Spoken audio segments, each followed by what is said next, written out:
اعوذ باللہ من الشیطان اللعین الرجیم بسم اللہ الرحمن الرحیم الحمد للہ وکفا وسلام علی عبادہ الذین اصطفیٰ. درود بھیجیے محمد و آل محمد.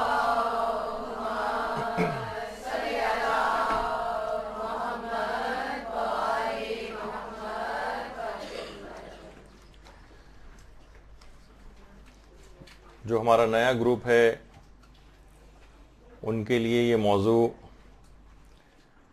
اس لحاظ سے بالکل نیا ہوگا جبکہ اس موضوع پر کافی طویل عرصے سے ہماری گفتگو سلسلے وار مرحلے وار آگے بڑھ رہی ہیں، اور وہ ایک سیریز ہماری چل رہی ہے بہترین نماز کیسے پڑھیں.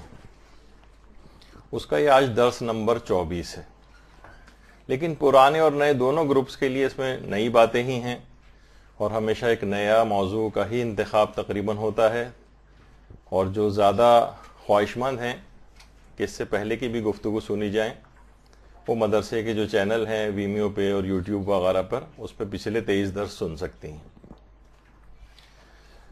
آج جو خصوصیت کے ساتھ پچھلی بار ہم نے کچھ موضوعات کو مکمل کیا تھا اور نماز تقریباً مکمل ہو چکی تھی، لیکن کچھ اور موضوعات نماز کے سلسلے میں، جیسے نمازوں کے اوقات فضیلت کیا ہیں اور نمازوں کو ان کے اول وقت میں پڑھنے کی اسلام نے کتنی تاکید کی ہے.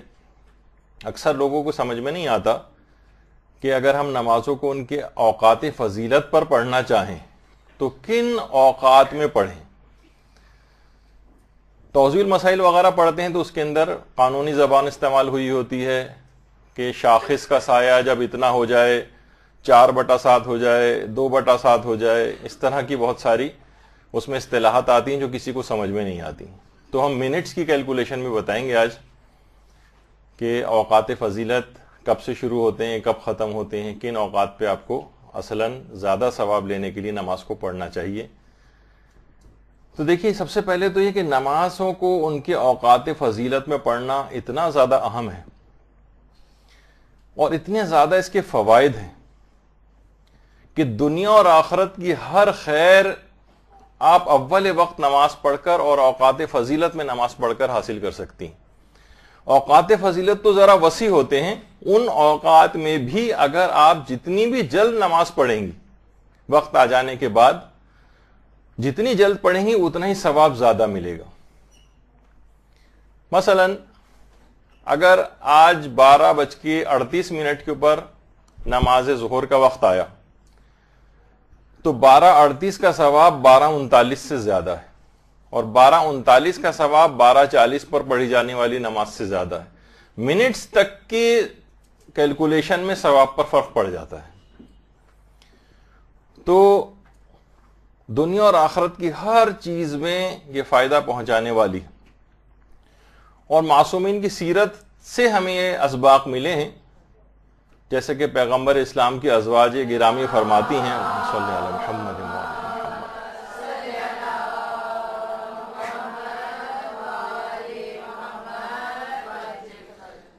کہ پیغمبر اسلام ہمارے ساتھ باتیں کیا کرتے تھے، ہمارے ساتھ ہنسی مذاق کر رہے ہوتے تھے، بات چیت کر رہے ہوتے تھے، لیکن جیسے ہی نماز کا اول وقت آتا تھا اس طرح سے اڑ جاتے تھے جیسے ہمیں پہچانتے ہی نہ ہوں.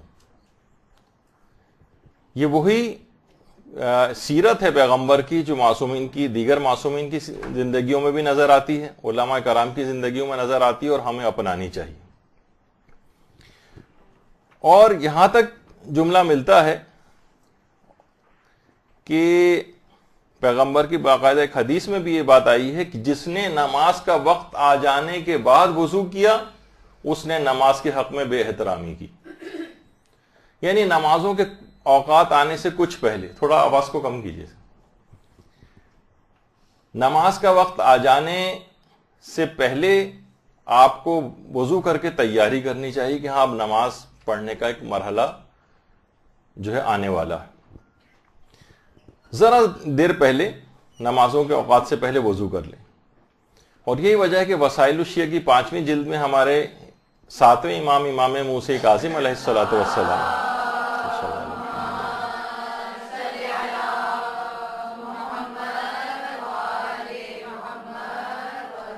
جمعے کی نماز کے لیے 7ویں امام جمعرات کے دن سے تیاریاں شروع کر دیتے تھے. یعنی اول وقت نمازوں کو ان کے اول اوقات سے پہلے بھی اسلام تاکید کرتا ہے، اور جمعہ وغیرہ کے لیے تو جمعرات سے، اس سے پہلے انسان اپنے نمازوں کو اگر اول اوقات میں پڑھنا ہے تو آپ کو اپنے سارے کام نمٹانے چاہیے، کاموں کو سمیٹنا چاہیے، کاموں کو ترتیب دینا چاہیے کہ جب نماز کا وقت آنے والا ہو تو اس سے پہلے آپ وہ سب کام نمٹا کے باوضو ہو کر تیار بیٹھیں کہ اب مجھ کو نماز پڑھنا۔ اچھا، اب یعنی پرائیورٹی پہ آپ کے یہ سب چیزیں ہونی چاہیے۔ یہی وجہ ہے کہ یہ بات کہی جاتی ہے کہ نماز کو تاخیر سے پڑھنا اور اس کی ایک عادت سی بنا لینا گویا ایک طرح سے نماز کی توہین ہے۔ کیونکہ دیکھیے، جب بھی آپ کے سامنے دو کام ہوتے ہیں اور آپ ان میں سے کسی ایک کام کا انتخاب کرتی ہیں تو آپ کی نگاہ میں جو زیادہ اہم کام ہوتا ہے آپ اس کو پرائیورٹی دیتی ہیں کہ نہیں، مجھے یہ والا کام، اس کے معنی ہوتے ہیں جو کام آپ کی نگاہ میں غیر اہم ہوتے ہیں ان کو آپ ذرا پیچھے دھکیل دیتی ہیں۔ تھنگس ٹو ڈو کے چارٹ میں ذرا نیچے کی طرف ہوتے ہیں، ان کا موقع ملا تو کریں گے اور سب سے آخر میں ان کو رکھا جاتا ہے۔ تو ایک لحاظ سے اگر آپ اس نمازوں کے اوقات میں کوئی اور کاموں میں مشغول ہیں اور نماز کا وقت آ چکا ہے تو گویا دوسرے الفاظ میں آپ یہ بات کہہ رہی ہوتی ہیں کہ میں اس کو زیادہ اہمیت نہیں دیتی، یعنی دیگر کاموں کو نماز پر مقدم کرنا گویا نماز کو ہلکا سمجھنے کے برابر ہے۔ ابھی آپ نے سنا کہ ساتویں امام ہمارے کیا ان کا طریقہ کار تھا کہ اس سے پہلے ہی جمعے کی نماز کے لیے جمعرات سے تیاریاں شروع کرتے تھے، اور یہی کیفیت تقریباً ہمارے امام زمانہ علیہ الصلوۃ والسلام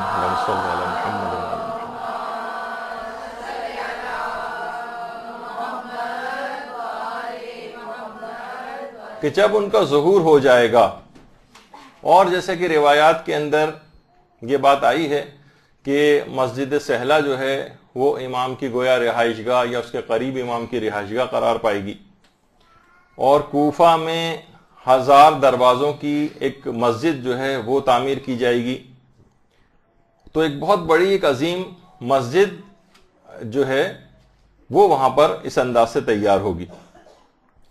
اب اس میں نماز جمعہ کی امامت خود امام زمانہ علیہ الصلوۃ والسلام فرمایا کریں گے۔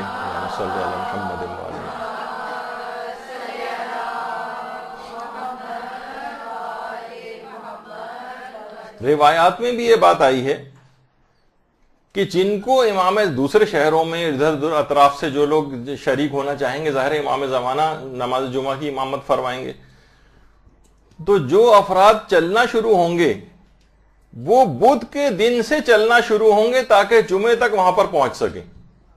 اس نماز کی اتنی پہلے سے گویا تیاری ہوگی نماز جمعہ میں پہنچنے کے لیے کہ بدھ سے چلنا ہوں گے تو وہ جمعے تک وہاں پر پہنچ سکیں گے۔ اس شہر کے اندر جہاں امام زمانہ امامت فرمائیں گے قدم رکھنے تک کی جگہ نہیں ہوگی، ہر شخص کی کوشش ہوگی کہ امام کے پیچھے آ کر نماز پڑھے۔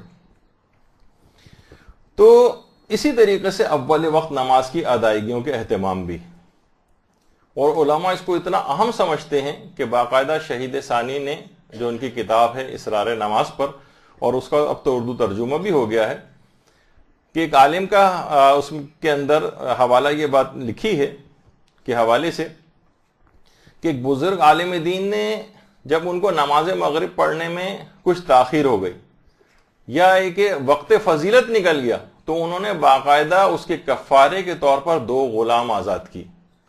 اگرچہ یہ کوئی واجب کفارہ یا اس طرح کا کفارہ نہیں ہے، لیکن اسلام نے ترغیب دلانے کے لیے کہ بھائی مجھ سے یہ میں نے دیر سے کیوں میں نماز پڑھی کہ وقت فضیلت میرے ہاتھ سے نکل گیا، اس کے جبران کے طور پر سمجھیں کہ 2 جانور راہ خدا میں صدقہ کیے، قربان کیے، تاکہ اس اول وقت اور فضیلت کے وقت نکل جانے کا نقصان کا کچھ مداوع ہو سکے۔ اور دیکھیے ایک ایسی چیز ہے کہ واقعتاً اسلام یہ چاہتا ہے کہ اس کے اندر مسابقت کی جائے، ایک دوسرے سبقت لے جائی جائے، ایک دوسرے سے مقابلہ کیا جائے۔ دیکھیے ہمارے ہاں کپڑوں کا مقابلہ ہوتا ہے، زیورات کا مقابلہ ہوتا ہے، ایک دوسرے سے ملازمت اور کاروبار اور جاہ و حشم، ان کا مقابلہ ہم لوگ آپس میں کرتے ہیں کہ اس کے پاس ہے تو ہمیں رشک آتا ہے، ہم بھی اتنے اس مقام تک کو حاصل کرنا چاہتے ہیں۔ نیکیوں کے اندر مقابلہ ہونا چاہیے۔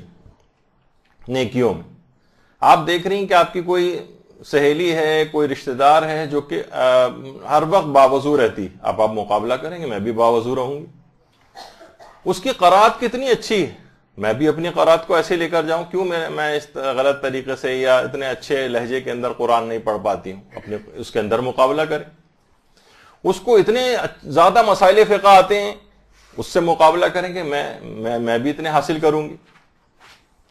وہ روزانہ ایک سپارے قرآن کی تلاوت کرتی ہے اور میں چند سوروں سے زیادہ نہیں پڑھ پاتی، میں بھی کوشش کر کے، یعنی اس کے اندر مقابلہ کریں. تو اسی طریقے سے یہ ہے کہ اول وقت نماز کے اندر بھی مسابقت ہونی چاہیے. اور یہ بھی ائمہ کی سیرت میں ملتا ہے. وسائل الشیعہ کی جو تیسری جلد ہے اس میں محمد ابن مسلم راوی ہے، جو ہمارے چھٹے امام جعفر صادق علیہ الصلوۃ والسلام سے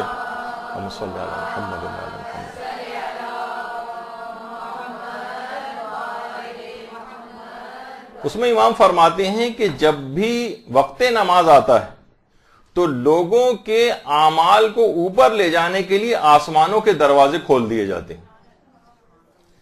اور امام فرماتے ہیں اب اپنے متعلق، میری کوشش یہ ہوتی ہے کہ میرا نامہ اعمال سب سے پہلے اوپر پہنچ جائے. یعنی دیکھا جائے تو امام اس کے اندر مسابقت کا ذکر کر رہے ہیں. کوئی آپ سے پہلے ایسا نہ ہو کہ نماز پڑھ کر اور اول وقت نماز کی ادائیگی میں آپ سے سبقت لے جائے. آپ کی کوشش یہ ہونی چاہیے کہ آپ کا نامہ اعمال سب سے پہلے آسمانوں پر بلند ہو.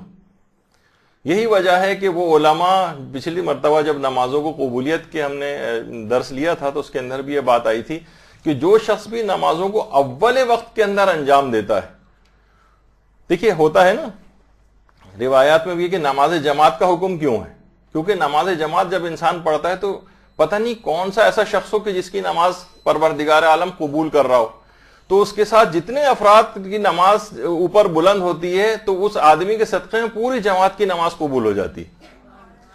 علماء یہ بات بیان فرماتے ہیں کہ یقیناً امام زمانہ علیہ السلام اول اوقات میں نماز پڑھتے ہیں. اللہم صلی علی محمد وعلی محمد.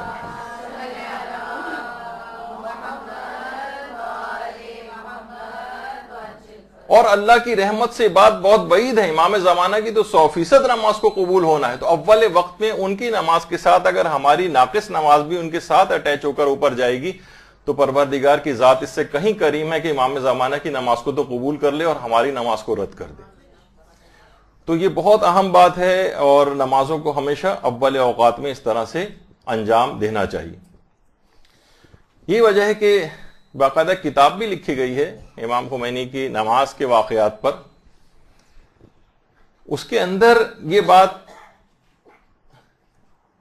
آغا سیاد شیرازی کے حوالے سے وہ یہ فرماتے ہیں، خود اس میٹنگ میں بھی تھے کہ رہبر معظم اس زمانے میں صدر تھے، پرانے ذرا بات ہے، اور تمام آفیشلز کی میٹنگ ہو رہی تھی اور اس کے اندر اہم رپورٹس جو ہے پیش کی جا رہی تھی کہ اچانک اس محفل میں سے وہ جو مجلس ہو رہی تھی، وہ جو میٹنگ ہو رہی تھی، اس میں سے امام خمینی فوراً اٹھے، اہم ترین میٹنگ ہو رہی اور برابر والے کمرے میں چلے گئے. اس زمانے میں ہاشمی رفسنجانی اسپیکر تھے. تو آپس میں یہ لوگ گفتگو کرنے لگے اور کسی کی ہمت نہیں ہو رہی تھی کہ آپس میں ایک دوسرے سے پوچھیں کہ کیا ہوا، امام خمینی اتنی اہم میٹنگ میں اٹھ کے کیوں چلے گئے. تو ہاشمی رفسنجانی نے کچھ ہمت کی اور آپس میں کہا کہ لگتا ہے کہ آغا کی طبیعت ٹھیک نہیں. برابر والے کمرے میں امام خمینی نے سن لیا اور فوراً کمرے کے اندر واپس آئے اور کہا کہ میری طبیعت بالکل ٹھیک ہے، اصل بات یہ ہے کہ اول وقت نماز کا وقت ہو گیا. اچھا، اب انتہائی اہم میٹنگ ہے اور اول وقت ظہر آ گیا تھا. سب لوگوں نے فوراً اپنی اپنی گھڑیوں کو دیکھا، بالکل عین اول وقت پہ امام خمینی اس سے کچھ پہلے اٹھ کر گئے تھے. تو کہہ رہے ہیں کہ اس بات کو سننے کے بعد اتنی زیادہ محبت نماز کے سلسلے میں ہمارے دل کے اندر پیدا ہوئی. تو اس کے بعد سب نے کہا کہ اگر آپ اجازت دیں تو ہم آپ کے پیچھے آپ کی اقتدا میں نماز نہ پڑھ لیں. امام خمینی نے اجازت دی. ہاشمی رفسنجانی کہتے ہیں کہ ہم نے جلدی جلدی وضو کیا اور امام خمینی کے پیچھے آ کر نماز پڑھی. تو اس کے بعد سے لوگ سب اس طرح سے عادی ہوئے. خیر اس کے بعد سیاد شیرازی ایران عراق جنگ میں شہید بھی ہو گئے تھے. تو لیکن یہ سب ایسا نماز کا ایک پیغام لے کر وہاں سے اٹھے اور یہ سب بھی تعلیمات ائمہ معصومین سے سیکھی. اچھا، بہت سارے لوگ جو دینی کام کر رہے ہوتے ہیں وہ یہ سمجھتے ہیں کہ بھئی یہ تو ہم دین کا کام کر رہے ہیں، نماز کا وقت آ گیا تو نماز کون سا ہم فسق و فجور کا کام کر رہے ہیں, نماز کو ذرا تاخیر سے پڑھ لیں گے. نہیں, دینی کاموں کی وجہ سے بھی نماز میں تاخیر نہ کریں, خواہ کام دینی کیوں نہ ہو. اور نمازوں کو ان کے اول اوقات ہی میں انجام دیں. اچھا, بعض اوقات البتہ یہ کوئی بہت ایسا, کیونکہ بہت سارے لوگ ایسا دیکھا ہے کہ کچھ ایسے زاہد خشک ٹائپ کے ہو جاتے ہیں کہ واقعتاً بھی اتنے پریشان کن ہو جاتی ہے صورتحال. ایک صاحب بتا رہے تھے کہ انہوں نے اپنا ڈرائیور رکھا, غیر شیعہ تھا, تو 1-2 گھنٹے کا کہیں سفر تھا, وہ ہر تھوڑی دیر بعد جو ہے پوری فیملی کو ان کی روک کے اور پتہ نہیں کہاں نماز پڑھنے مسجد کے اندر گھس جاتا تھا. وہ سب لوگ ٹیکسی کے اندر بیٹھے ہوئے ہیں یا گاڑی کے اندر بیٹھے ہوئے ہیں. تو یہ بعض اوقات یہ ہوتا ہے کہ انسان اپنے کچھ فتنہ و فساد کی طرف بعض اوقات نکل جاتا ہے کہ کیا کتنا ہی بڑا نقصان کیوں نہ ہو جائے. اس میں الاہم والمہم, اہم اور مہم کو دیکھا جاتا ہے, اور وہ بھی اسلام ہی بتائے گا کب کون سا کام اہم ہے, تو اس وقت نماز کو آپ تاخیر میں ڈال دیں. انشاءاللہ جو ہماری اگلی گفتگو آئے گی نیکسٹ, آج آپ کتنی فضیلت سنیں گی, لگے گا کہ 1 منٹ بھی نماز میں تاخیر نہیں کرنی چاہیے. تقریباً 13-14 مقامات اگلی نشست میں ایسے بتائے جائیں گے جہاں نمازوں کو دیر سے پڑھنا مستحب ہوتا ہے. کبھی چند منٹ کی دیر, کبھی چند گھنٹوں کی دیر, اور کبھی مستحب ہے کہ بالکل ہی آخر وقت میں پڑھو جب 5 منٹ رہ گئے ہوں قضا ہونے میں. تو وہ اسلام بتاتا ہے کہ کب آپ کو اول وقت میں پڑھنی ہے, کب آپ کو تاخیر کرنی ہے, اور تاخیر کرنی ہے تو کتنی تاخیر کرنی ہے, اس میں تاخیر کرنے کا ثواب زیادہ ہو جاتا ہے. تو اسلام ہی بتاتا ہے یہ. تو اکثر افراد کو دیکھا بھی ہے, بعض اوقات کوشش یہی کرنی چاہیے کہ مجلسوں سے پہلی بات تو یہ کہ نمازوں کے اوقات کا کلیش نہیں ہونا چاہیے. حتی الامکان ہر صورت میں مجالس کے پروگرام ایسے رکھنے چاہیے کہ نمازوں سے ان کا کلیش نہ ہو, اور حتی الامکان ہر صورت میں بلکہ اس سے پہلے مجلس ختم ہو جائے یا نمازوں کے اوقات کے بعد شروع ہو. اچھا, البتہ کبھی ایسا ہو جائے کہ بالکل اختتام مجلس ہے اور ایک دم سے اذان ہونے لگے اور بالکل آخری مصائب کی کلمات چل رہے ہوں, تو اس وقت کیونکہ اوقات فضیلت وسیع ہوتے ہیں, ایسا نہیں کہ بس جیسی وقت آیا اسی وقت اور پھر فتنہ و فساد کی کیفیت شروع ہو جائے اور لڑائی جھگڑا اور دنگا فساد شروع ہو جائے. اس سے بھی احتراز کرنا چاہیے. اور ہمارے ہاں تو ایک عجیب و غریب صورتحال بھی ہے, اس کا بھی رونا چاہیے کہ سوئم کی کم سے کم مجالس کا کچھ ٹرینڈ اوقات میں تبدیلی ہونی چاہیے.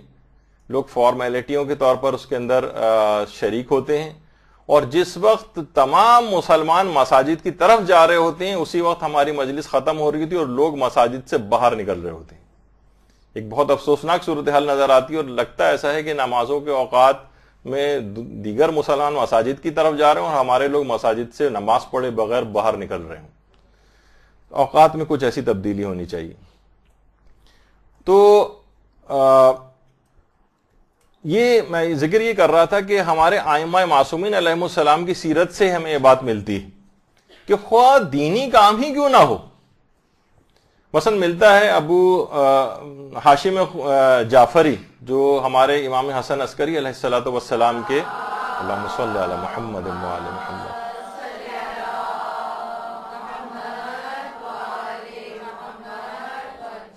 کے صحابی تھے, 11ویں امام کے. وہ خود کہتے ہیں کہ ایک دفعہ میں امام کے پاس موجود تھا اور امام کچھ لکھ رہے تھے. اچھا, امام کا لکھنا بھی مکمل دینی کام ہی تھا,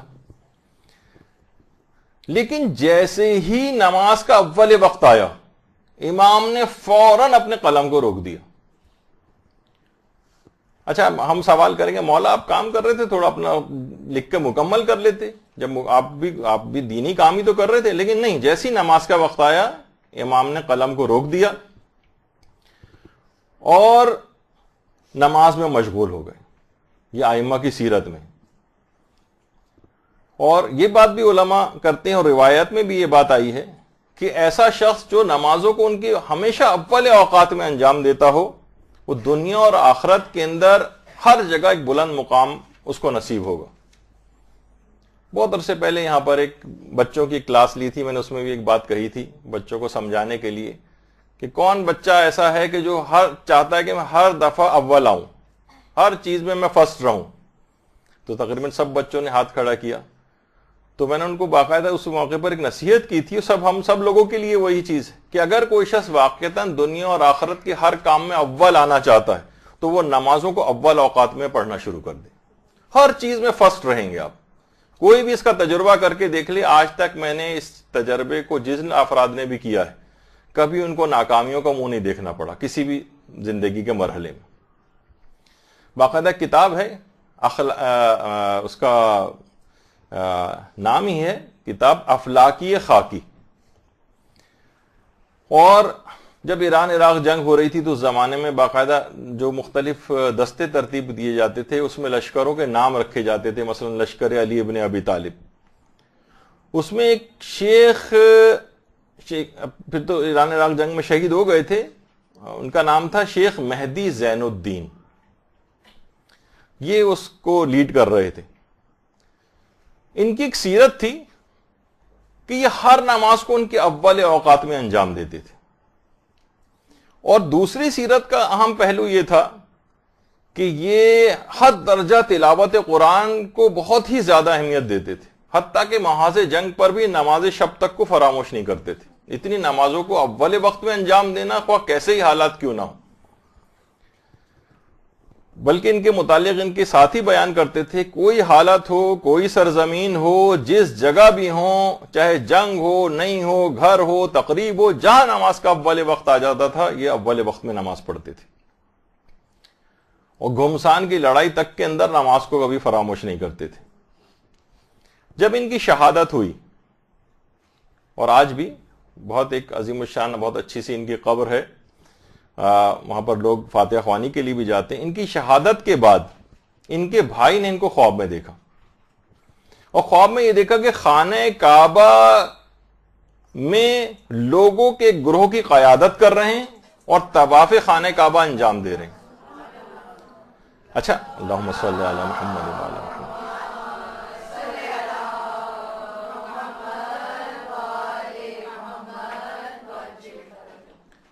ان کے بھائی نے کہا کہ ارے ظاہر خواب میں دیکھ رہے تھے کہ آپ تو شہید ہو گئے تھے، یعنی آپ خانہ کعبہ میں کیسے؟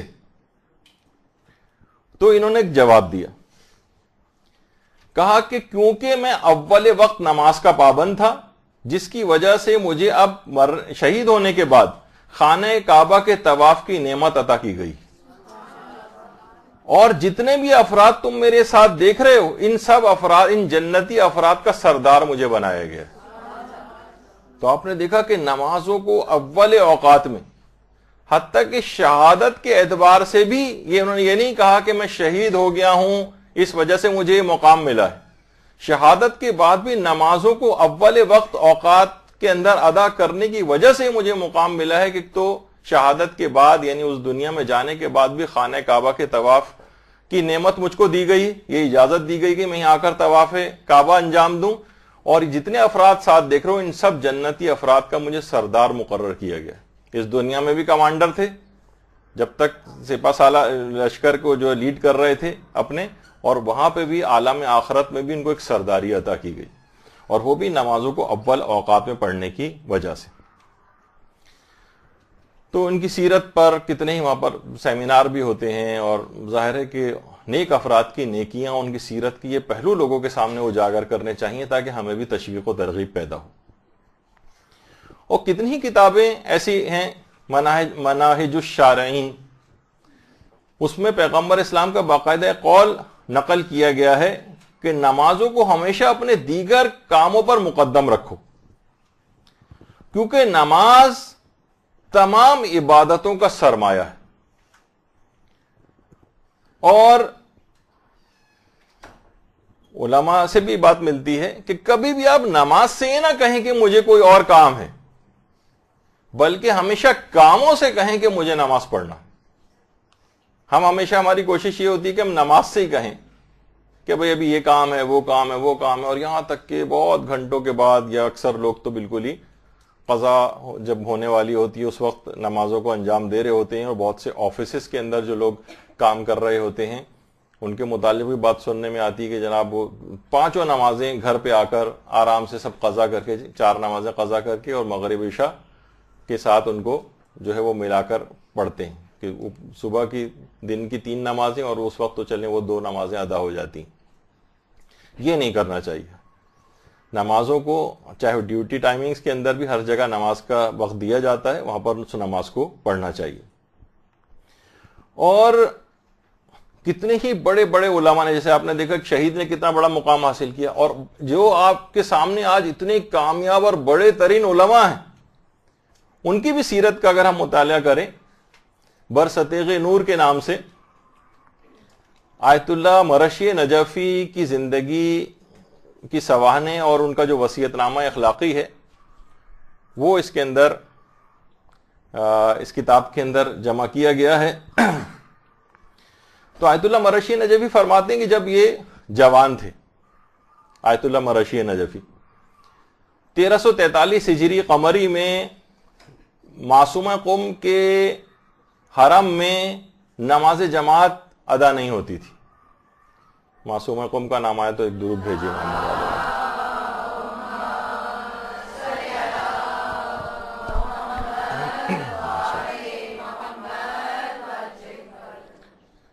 کہہ رہے اس زمانے میں معصومہ قم کے روزے میں نماز جماعت قائم نہیں ہوتی تھی. میں وہ پہلا شخص ہوں کہ جس نے معصومہ قم کے روزے میں نماز فجر کا باجماعت اہتمام کیا, اور میں اذان فجر سے 1 گھنٹے پہلے وہاں پر پہنچ جاتا تھا, اور سردی اور گرمی کی ہرگز پرواہ نہیں کرتا تھا, ہرگز پرواہ نہیں کرتا تھا. جوانی کے دور کا ہی یہ واقعہ آیت اللہ مرشی نجفی. اور کہہ رہے ہیں کہ یہاں تک کہ برف باری ہو رہی ہوتی تھی, میں گھر سے بیلچا لے کر نکلتا تھا اور راستے کی برف ہٹاتا ہوا معصومہ قوم کے حرم پہنچتا تھا. اللہم صلی علی محمد.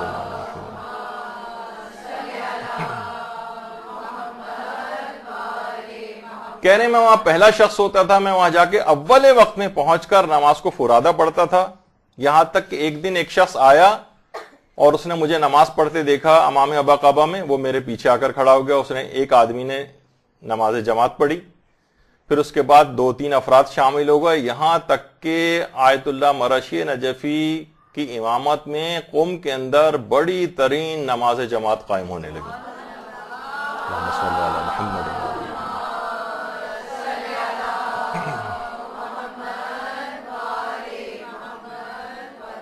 اخلاص کے ساتھ اول وقت میں نماز پڑھتے تھے.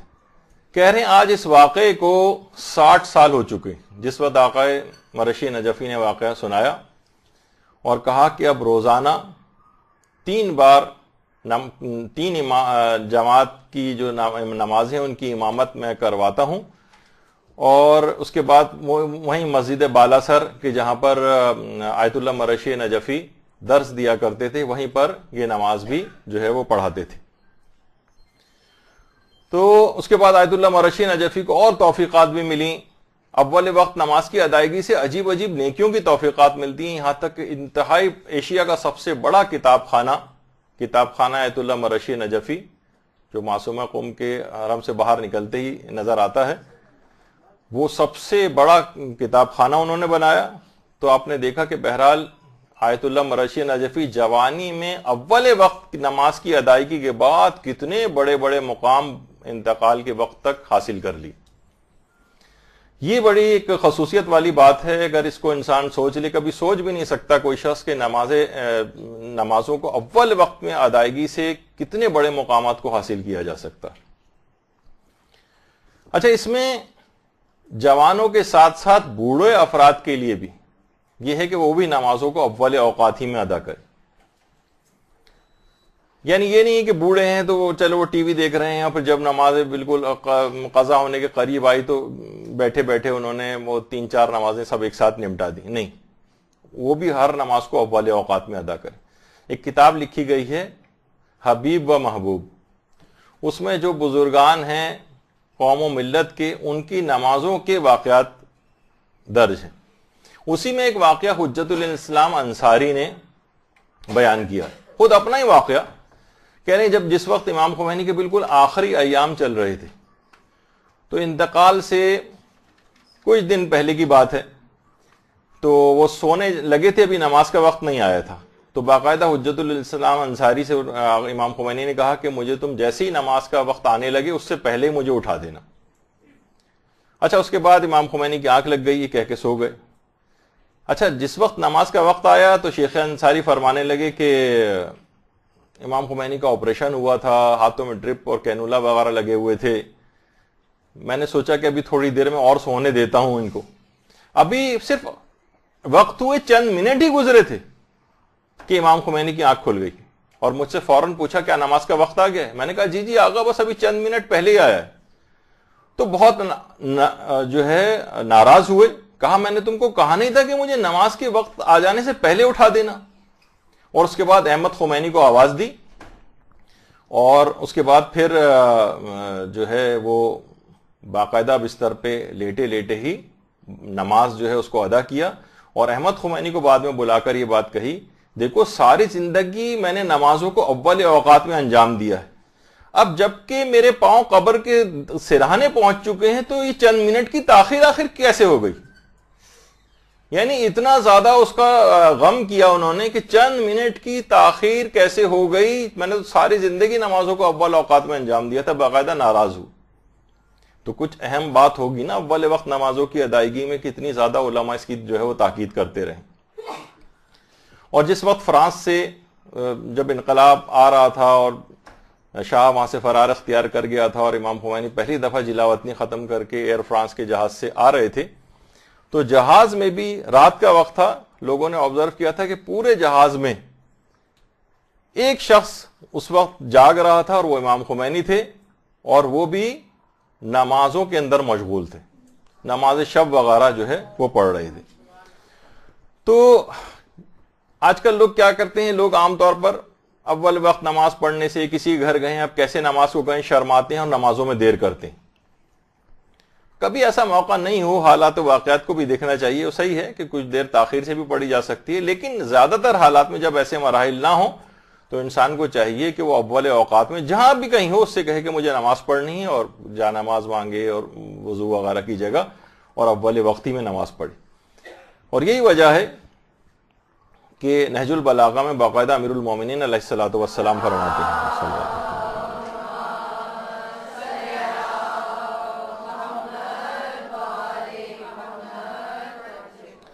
کہ بے شک مومنین میں سے جس کو بھی نماز کی معرفت ہو جائے تو وہ پھر دنیاوی زیورات یا دنیاوی زیب و زینت کی فکر میں پھر نہیں رہتا ہے. اور یہاں تک کہ امام فرماتے ہیں کہ وہ اپنے نور چشم یعنی مال و دولت وغیرہ کی بھی پرواہ نہیں کرتا ہے. اگر اسے نمازوں کی معرفت ہو جائے اس کی نگاہ میں سب چیزیں انتہائی حقیر ہو جاتی.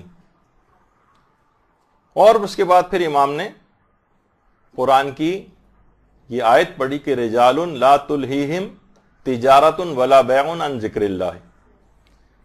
ایسے مومنین کی تعریف قرآن نے کی ہے کہ تجارت یا خرید و فروخت بھی ان کو ذکر خدا سے مانے نہیں ہوتی. تو کسی بھی جگہ بھی جس کی بھی دماغ میں سودا سوار ہو جائے وہ کبھی بھی اپنے وقت کو ضائع نہیں کرتا. مثلا اگر کوئی سبزی فروش بھی ہے، جیسی موقع ملتا ہے تلاوت قرآن شروع کر دے. نمازوں کے اوقات میں کسی بھی جگہ اس کو وقت ملتا ہے تلاوت جو ہے وہ شروع کر دے. یعنی کبھی بھی اپنے وقت کو ضائع نہ کرے. کتنی عام زندگی میں لوگوں کی مثالیں اس طرح سے ملتی ہیں. اور غریب افراد ہی بیچارے، متوسط طبقے کی مثالیں زیادہ ہیں.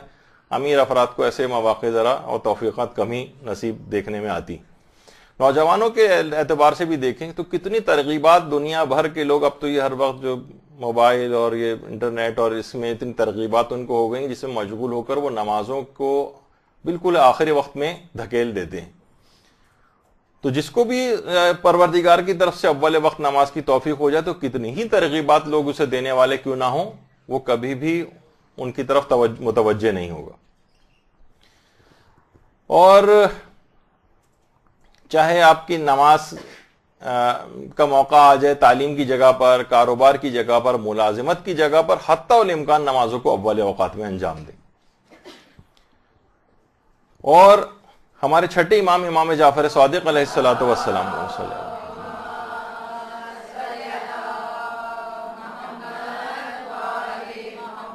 باقاعدہ میزان حکمت کی 5ویں جلد کے اندر امام کا قول ہے کہ اول وقت نماز کی فضیلت آخر وقت پر اتنی زیادہ ہے جتنی آخرت کو دنیا پر فضیلت حاصل ہے.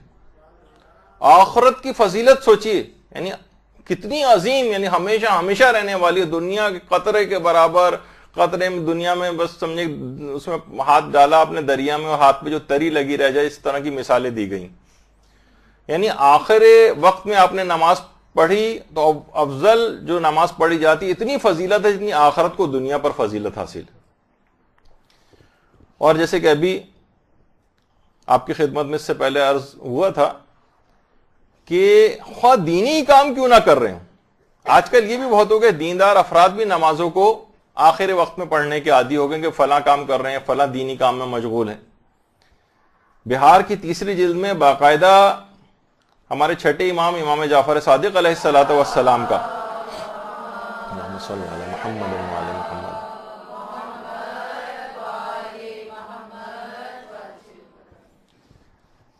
کے متعلق یہ بات ملتی ہے کہ امام اپنے ایک صحابی مفضل ابن عمر، ان کو ہفتے میں 4 دن توحید کے موقع پر توحید کے موضوع پر خصوصی درس دیا کرتے تھے، اور طلوع آفتاب سے لے کر زوال آفتاب تک یہ درس مسلسل چلتا تھا. مفضل ابن عمر کو ہفتے میں 4 دن، اور جیسے ہی اول وقت ظہر آتا تھا امام فوراً درس کو ختم کر دیتے تھے اور نماز کے اندر مشغول ہو جاتے تھے. کیوں مولا، ابھی تو توحید ہی کا تو بیان آپ کر رہے ہیں، دین کا ہی تو بیان ہو رہا ہے، تبلیغات ہی تو ہو رہی ہیں، لوگ بعد میں مومنین قیامت تک استفادہ ہی تو آپ کے اس سے کریں گے. لیکن نہیں، نماز کا وقت آ گیا، امام نے فوراً اپنے اس دینی کام کو بھی روک دیا، تبلیغاتی دینی کام کو بھی. اور اسی طرح کا واقعہ ہمارے امام علی رضا علیہ الصلوۃ والسلام کا بھی ملتا ہے. اللہم صلی علی محمد و علی محمد.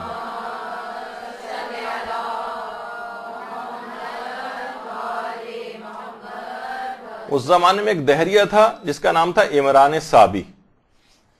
امام کا باقاعدہ اس سے ایک مناظرہ ہوا تھا. اچھا، مناظرہ ہوتے ہوتے ہوتے گفتگو بڑی پیک پہ چلی گئی، اور بس تھا کہ اب یہ عمران صابی اب اسلام لایا کہ تب اسلام لایا، اور پیک پہ گفتگو گئی اور ایک دم سے اذان کا وقت ہو گیا. امام نے فوراً مناظرہ ختم کر دیا. عمران صابی نے کہا کہ آقا میرا دل بڑا نرم ہو چکا ہے، اگر آپ نماز پڑھنے کے بجائے مناظرہ جاری رکھیں تو ہو سکتا ہے کہ میں اسلام قبول کر لوں. امام نے کہا نہیں، نماز کا وقت آ گیا، پہلے ہم نماز پڑھیں گے اور اس کے بعد پھر مناظرے کو آگے بڑھائیں گے. اور پھر یہی ہوا کہ امام نماز کو انجام دینے کے بعد امام نے مناظرہ دوبارہ شروع کیا، اور کچھ ہی دیر میں عمران صابی مسلمان ہو گیا. اللہم صلی علی محمد و علی محمد.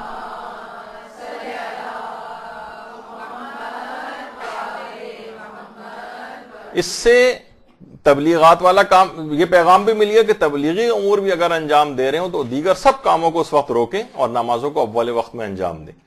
اور اس سے حقانیت افضلیت نماز بھی امام نے اس واقعے کے اندر ظاہر کر دی. ورنہ امام اگر کرتے، گفتگو آگے بڑھاتے تب بھی بات ٹھیک رہتی، لیکن نہیں، اس کے اندر اول وقت نماز کی فضیلت بھی امام نے اپنے طریقہ کار کے اندر بیان کی.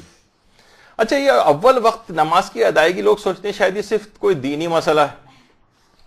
یہ عام زندگی کے اندر بھی نمازوں کی اول وقت ادائیگی یہ آپ کو عام زندگی میں بھی بڑی رہنمائی کرتی ہے اور آپ کو نظم و ضبط سکھاتی ہے.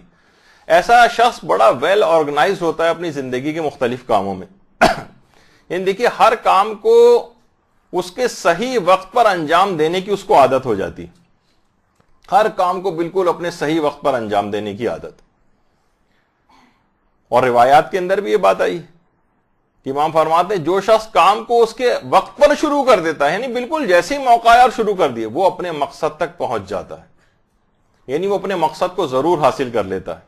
جب بھی میں نے کہا کہ جتنے بھی افراد جو کہ نمازوں کو اول وقت میں پڑھنے کے عادی ہیں، وہ اپنی زندگی میں مسلسل کامیابیاں حاصل کرتے جاتے ہیں، کیونکہ انہیں پرائورٹی نماز کو دی ہے. اب اللہ ان کے تمام کام جو اس کے بعد وہ انجام دیتے ہیں اس کو ان میں کامیاب کرتا چلا جاتا ہے. تو اچھا، اس لحاظ سے بھی اگر دیکھیں تو علماء یہاں پر یہ بھی کہتے ہیں کہ ہر کام کو اس کے صحیح موقع پر وقت پر شروع کیا جائے. مثلا نوجوانوں کی شادی کی عمر ہو گئی، اب شادی کی عمر میں جلدی کرنی چاہیے، کیونکہ وقت اس کا آ چکا ہے. اب اس کو تاخیر کرنا 20 30 سال تک اس کو تاخیر میں ڈالے رکھنا کہ ابھی یہ کر رہے ہیں اور ابھی وہ کر رہے ہیں اور ابھی تعلیم مکمل ہو جائے اور ابھی پیروں پر کھڑے ہو جائیں, ابھی فلاں اپنا گھر لے لیں اور فلاں لڑکی ہے تو اتنی تعلیم مکمل کر لے, اور ان کی عمریں نکالتے چلے جاتے ہیں جو بہت مفاسد کا شکار ہو جاتے ہیں. تو نمازوں کو اول وقت میں ادائیگی یہ ہر چیز کو اس کے صحیح موقع پر کرنے کی بھی رہنمائی کرتی ہے.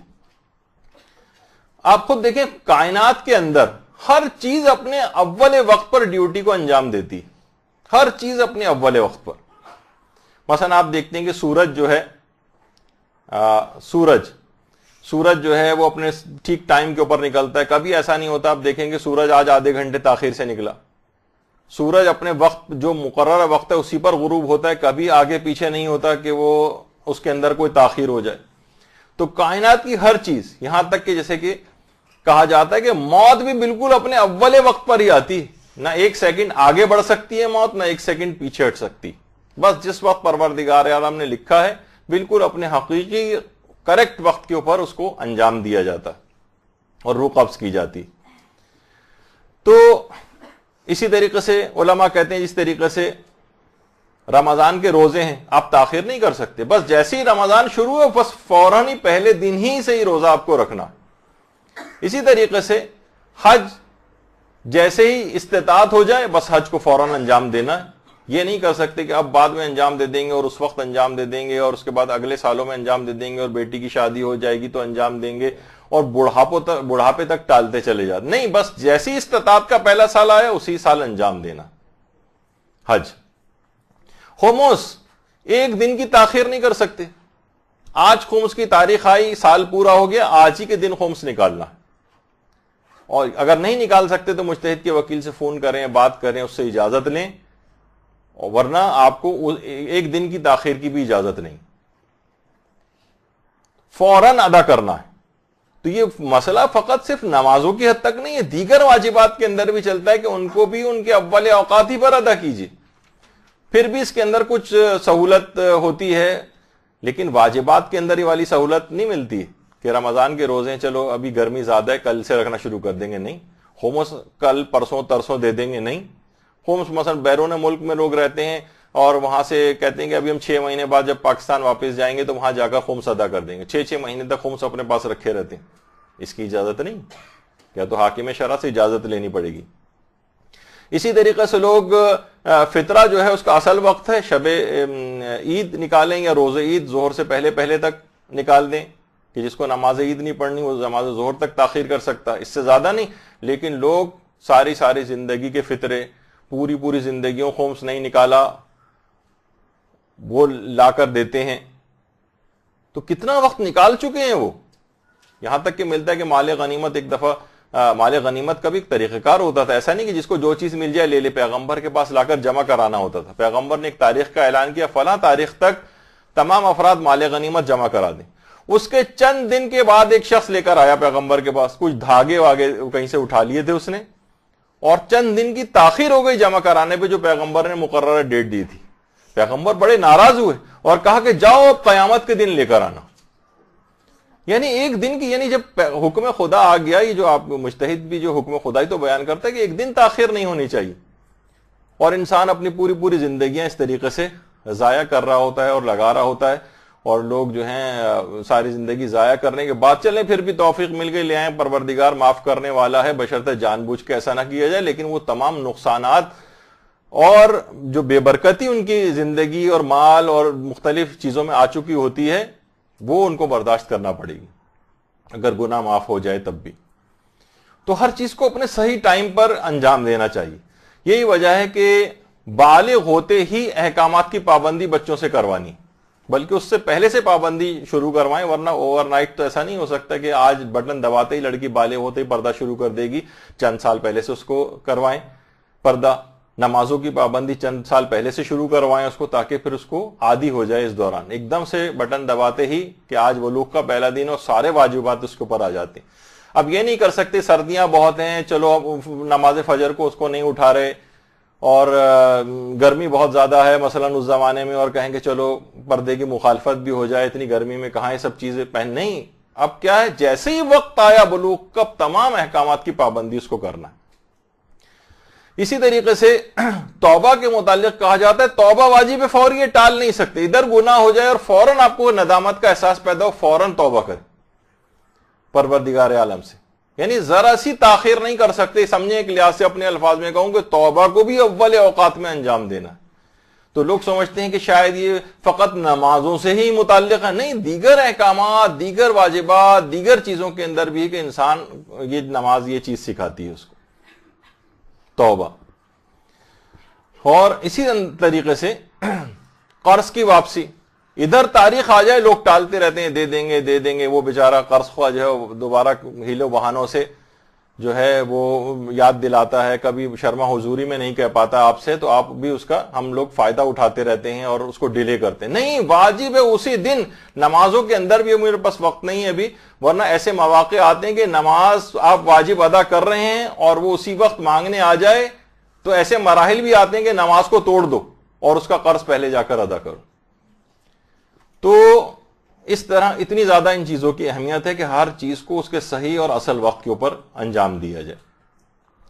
اسی طریقے سے ملازمتوں میں بھی اول اوقات کی پابندی کرنا، یہ نہیں کہ مثلا ٹائم ہے صبح 8 بجے یا 9 بجے پہنچنے کا اور ہم مثلا دیر سے پہنچ رہے ہیں 10 بجے 11 بجے 12 بجے، اور اکثر و بیشتر پھر تنخواہ مثلا ہم پوری. تو ملازمتوں کے اندر بھی یہ ہے کہ جو ایگریمنٹ ہو اس کی پابندی کرنی چاہیے اور اس کے برخلاف جانا، بلکہ اس اتنا عوض لینا بھی حرام ہو جاتا ہے بعض اوقات، کہ جتنا آپ نے مثلا گئے وہاں اور ہم نے اٹینڈنس کسی سے لگوا دی، ورنہ ہماری پے مثلا کٹ جاتی، لوگوں سے ہم نے بات کی ہوئی تھی، کسی کو دے کے کارڈ پنچ کروا دیا، تو یہ سب چیزیں اتنے آپ جو تنخواہ ہے اس کا عوض بھی نہیں لے سکتے جو آپ نے جس میں وہ خدمت انجام نہیں دی، حرام ہو جاتا ہے وہ مال بھی.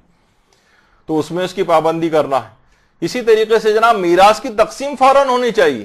ابھی تو ہمارے پاس اتنی چیزیں چیپٹر کھولتے چلے جا رہے ہیں اس بات کو بیان کرنے کے لیے کہ اس کو سمیٹنا مشکل ہو جائے گا، کہ بعض اوقات یہ ہوتا ہے کہ اس کے گھر آنے والے جو افراد ہیں ان کے لیے چائے پینا تک حرام ہو سکتا ہے.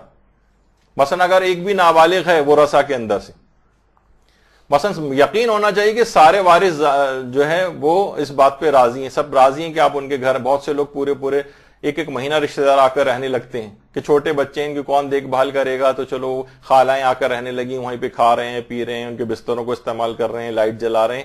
نابالغ بچہ کا منہ سے اجازت بھی دے تب بھی بیکار ہوتا ہے. تو حاکم شرع سے اجازت لینی پڑتی ہے، یعنی مجتہد سے، کہ ہم اس گھر کے اندر رہ لیں یا فلاں جا کر یہ کچھ دن ان کے سہارے کے لیے، کیونکہ میراث کو استعمال کرنا، یعنی میراث کی تقسیم فوراً ہونی چاہیے، یا کم سے کم لوگ ایگری ہو جائیں کہ چلو ہم ایک مقررہ وقت کے بعد، یعنی اس کو سالہ سال اس طریقے سے گھسیٹتے رہنا، یا جو افراد اس مکان پر قابض ہیں وہ صرف وہی ویسے ہی رہتے رہیں اور باقی لوگوں میں کے اندر یہ چیز تقسیم نہ ہو، تو یہ بہت حرام کی طرف چلا جاتا ہے. تو میراث کی اول وقت تقسیم، یعنی اول وقت سے مراد ادھر انتقال ہو ادھر فوراً سیٹلمنٹ اس کا ہونا چاہیے، پہلے سے کچھ اس کا انتظام ہونا چاہیے، اجازتیں مجتہد سے لینی چاہیے. تو یہ سب بھی چیزیں یہ اسلام اس انداز سے یہ سب چیزیں سکھاتا ہے. تو ہمیشہ یہ بات یاد رکھیے، اول وقت نماز کی ادائیگی کی پہلے سے ہی تیاری ہونی چاہیے. اور یہی وجہ ہے کہ جس وقت محمد ابن ابی بکر کو امیر المومنین نے مصر کا گورنر بنایا تھا، اللہم صلی علی محمد وعلی محمد،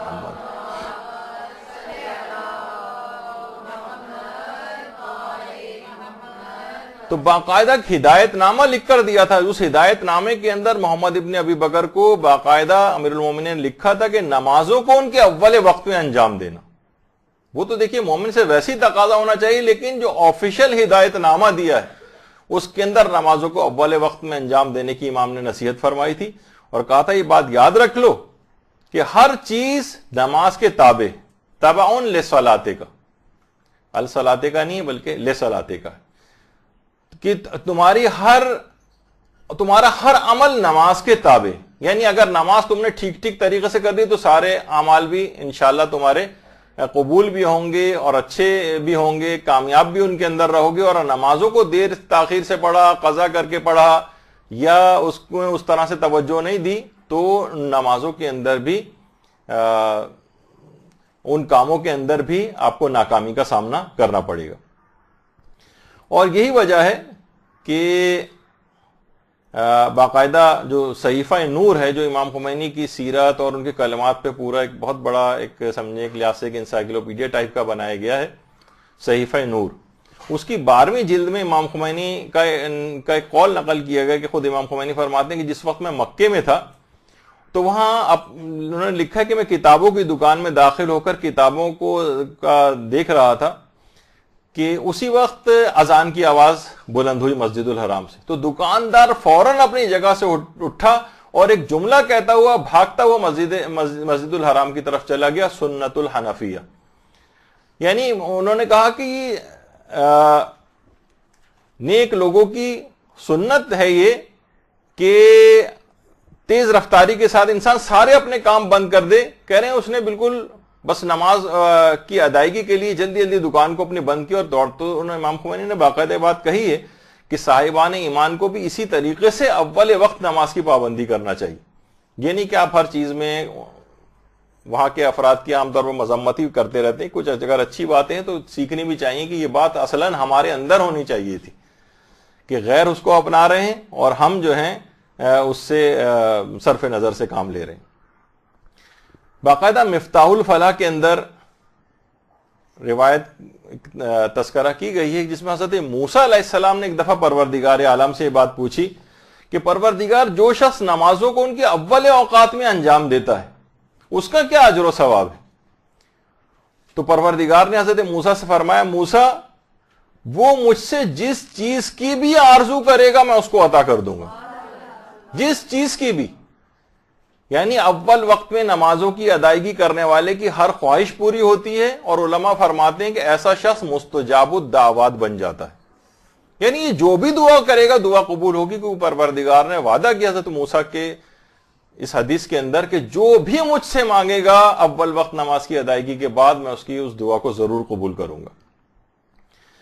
تو بہت ساری دیکھیے اس طرح کی چیزیں ہوتی ہیں اور اب اتنا وقت بھی نہیں ہے کہ خود غیر مسلموں نے بھی اپنی کتابوں کے اندر کہا ہے کہ جو نمازوں کو اول اوقات کے اندر جو ان کی اپنی عبادات ہیں اس کے لحاظ سے بھی بات لکھی ہے کہ تو تقریباً تمام ادیان ہی کے اندر یہ بات پسندیدہ شمار کی گئی ہے کہ جو بھی ان کی عبادت کا طریقہ ہے اسے اس کے صحیح وقت کے اوپر ادا کیا جانا چاہیے.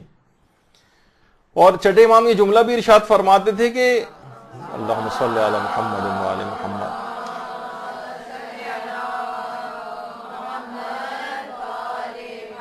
کہ اوقات نماز کی پابندی کا سبق مرغ سے حاصل کرنا چاہیے کہ وہ کس طریقے سے نمازوں کے اوقات میں اپنی آواز کو بلند کرتا ہے اور تمہیں نمازوں کے اوقات سے آگاہ کرتا ہے. جب یہ روایتوں میں بھی بات آئی ہے کہ مرغ کے جو پروں کے پھڑپھڑانا جو ہے وہ اس کی اذان ہے اور جو بانگ دیتا ہے وہ اس کو نماز کہا جاتا ہے اس کی. البتہ آج کل لگتا ہے کہ ان مرغوں وغیرہ کے اوپر بھی ہم گناہگار انسانوں کا اثر پڑ گیا ہے اور بعض اوقات یہ اذان دیتے بھی نظر نہیں آتے ہیں. تو بہرحال اچھا ایک فائدہ اس کا ایک اور یہ نقل کیا گیا ہے کہ روایات میں یہ بات آئی ہے کہ ملک الموت نمازوں کے اول اوقات میں تمام گھروں کے اوپر نگاہ ڈالتا ہے اول اوقات میں، اور جو شخص بھی اس وقت نمازوں میں مشغول ہوتا ہے ملک الموت اسے اپنا دوست بنا لیتا ہے اور جس وقت اس کی موت کا وقت قریب آتا ہے تو انتہائی نرمی اور سہولت کے ساتھ اس کی روح کو قبض کرتا ہے.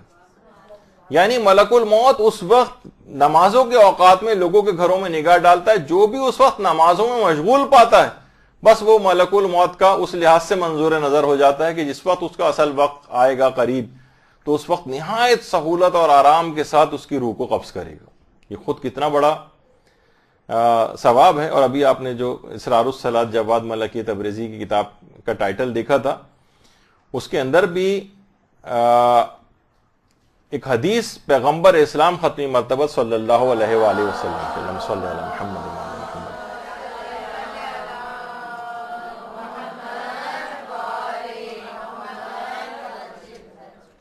اسرار الصلاۃ میں امام خمینی کی عرفانیت کے استاد آیت اللہ جواد ملکی تبریزی کی کتاب، اس میں انہوں نے یہ حدیث نقل کی کہ پیغمبر فرماتے تھے کہ جو شخص بھی نماز واجب کو اول وقت میں نہیں انجام دیتا بلکہ تاخیر سے انجام دیتا ہے قیامت میں اس کو ہماری شفاعت نصیب نہیں ہوگی.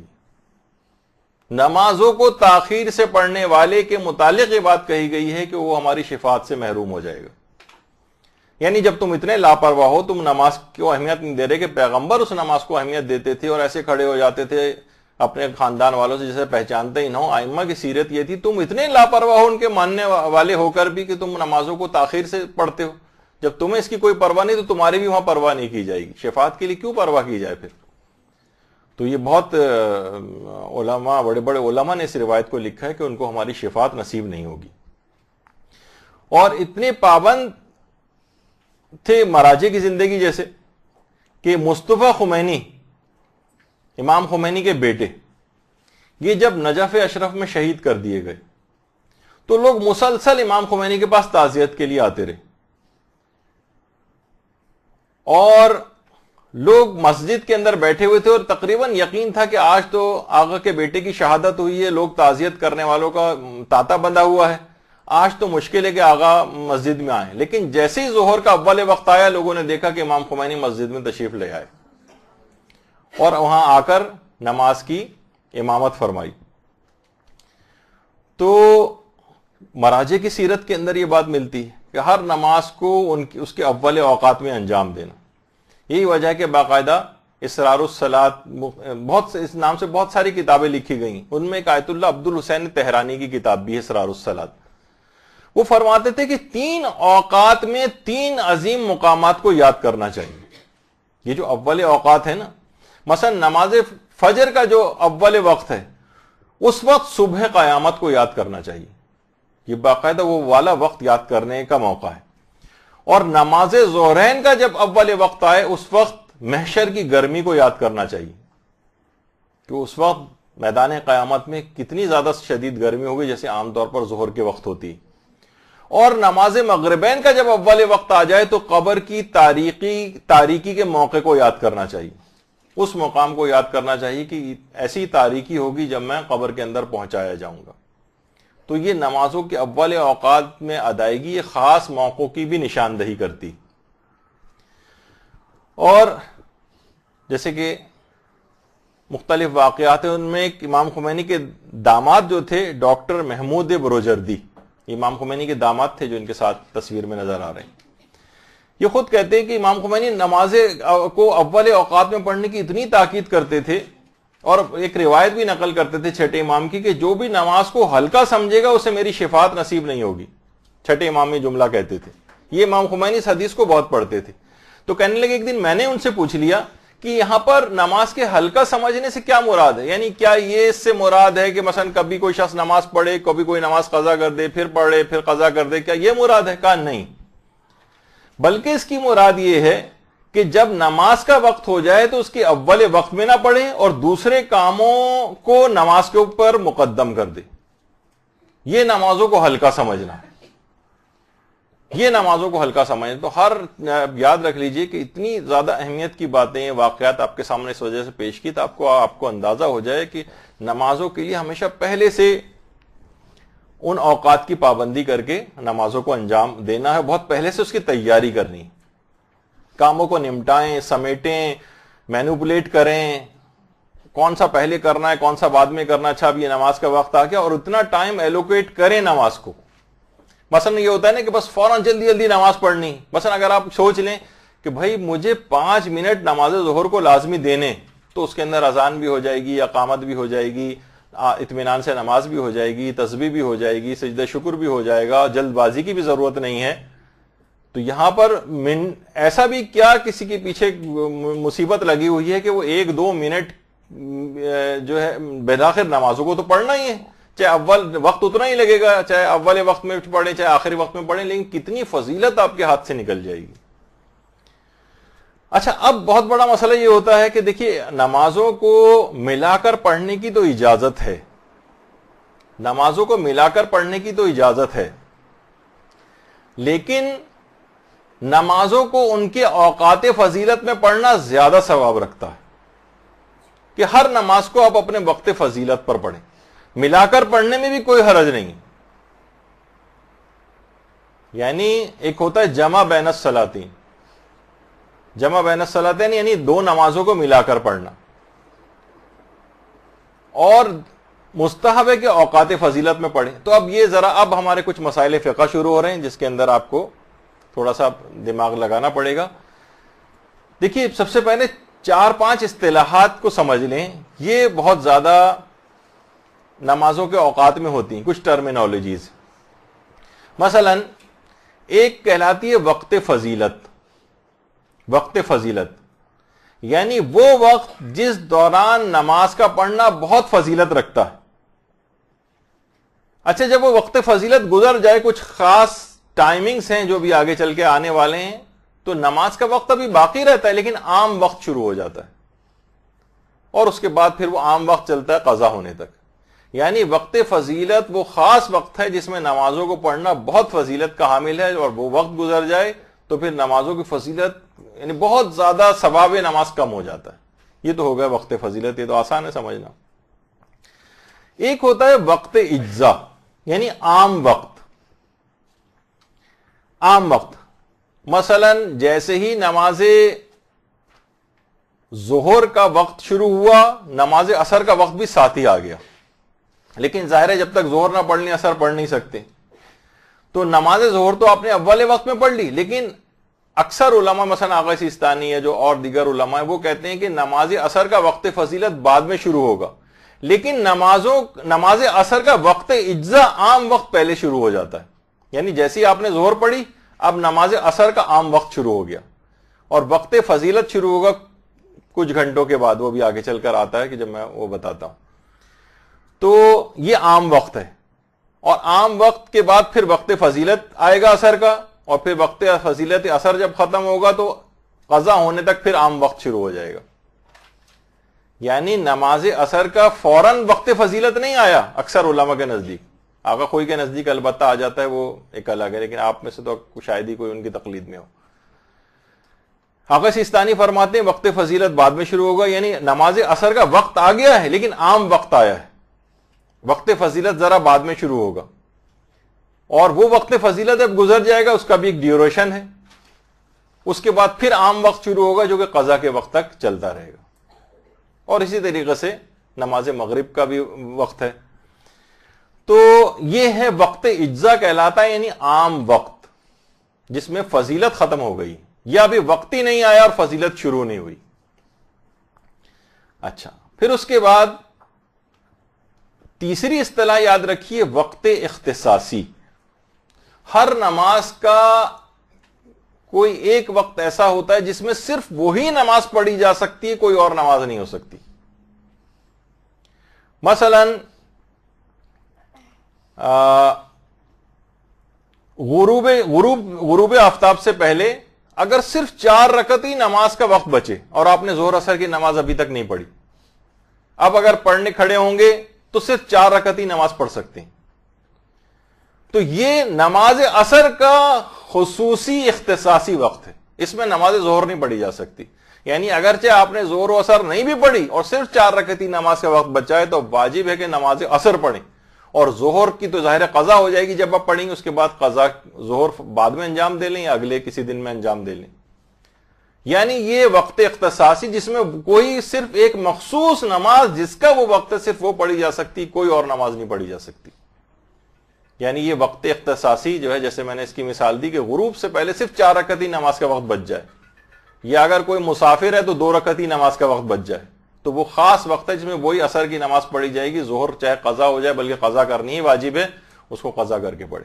یہ اختصاصی وقت کہلاتا ہے.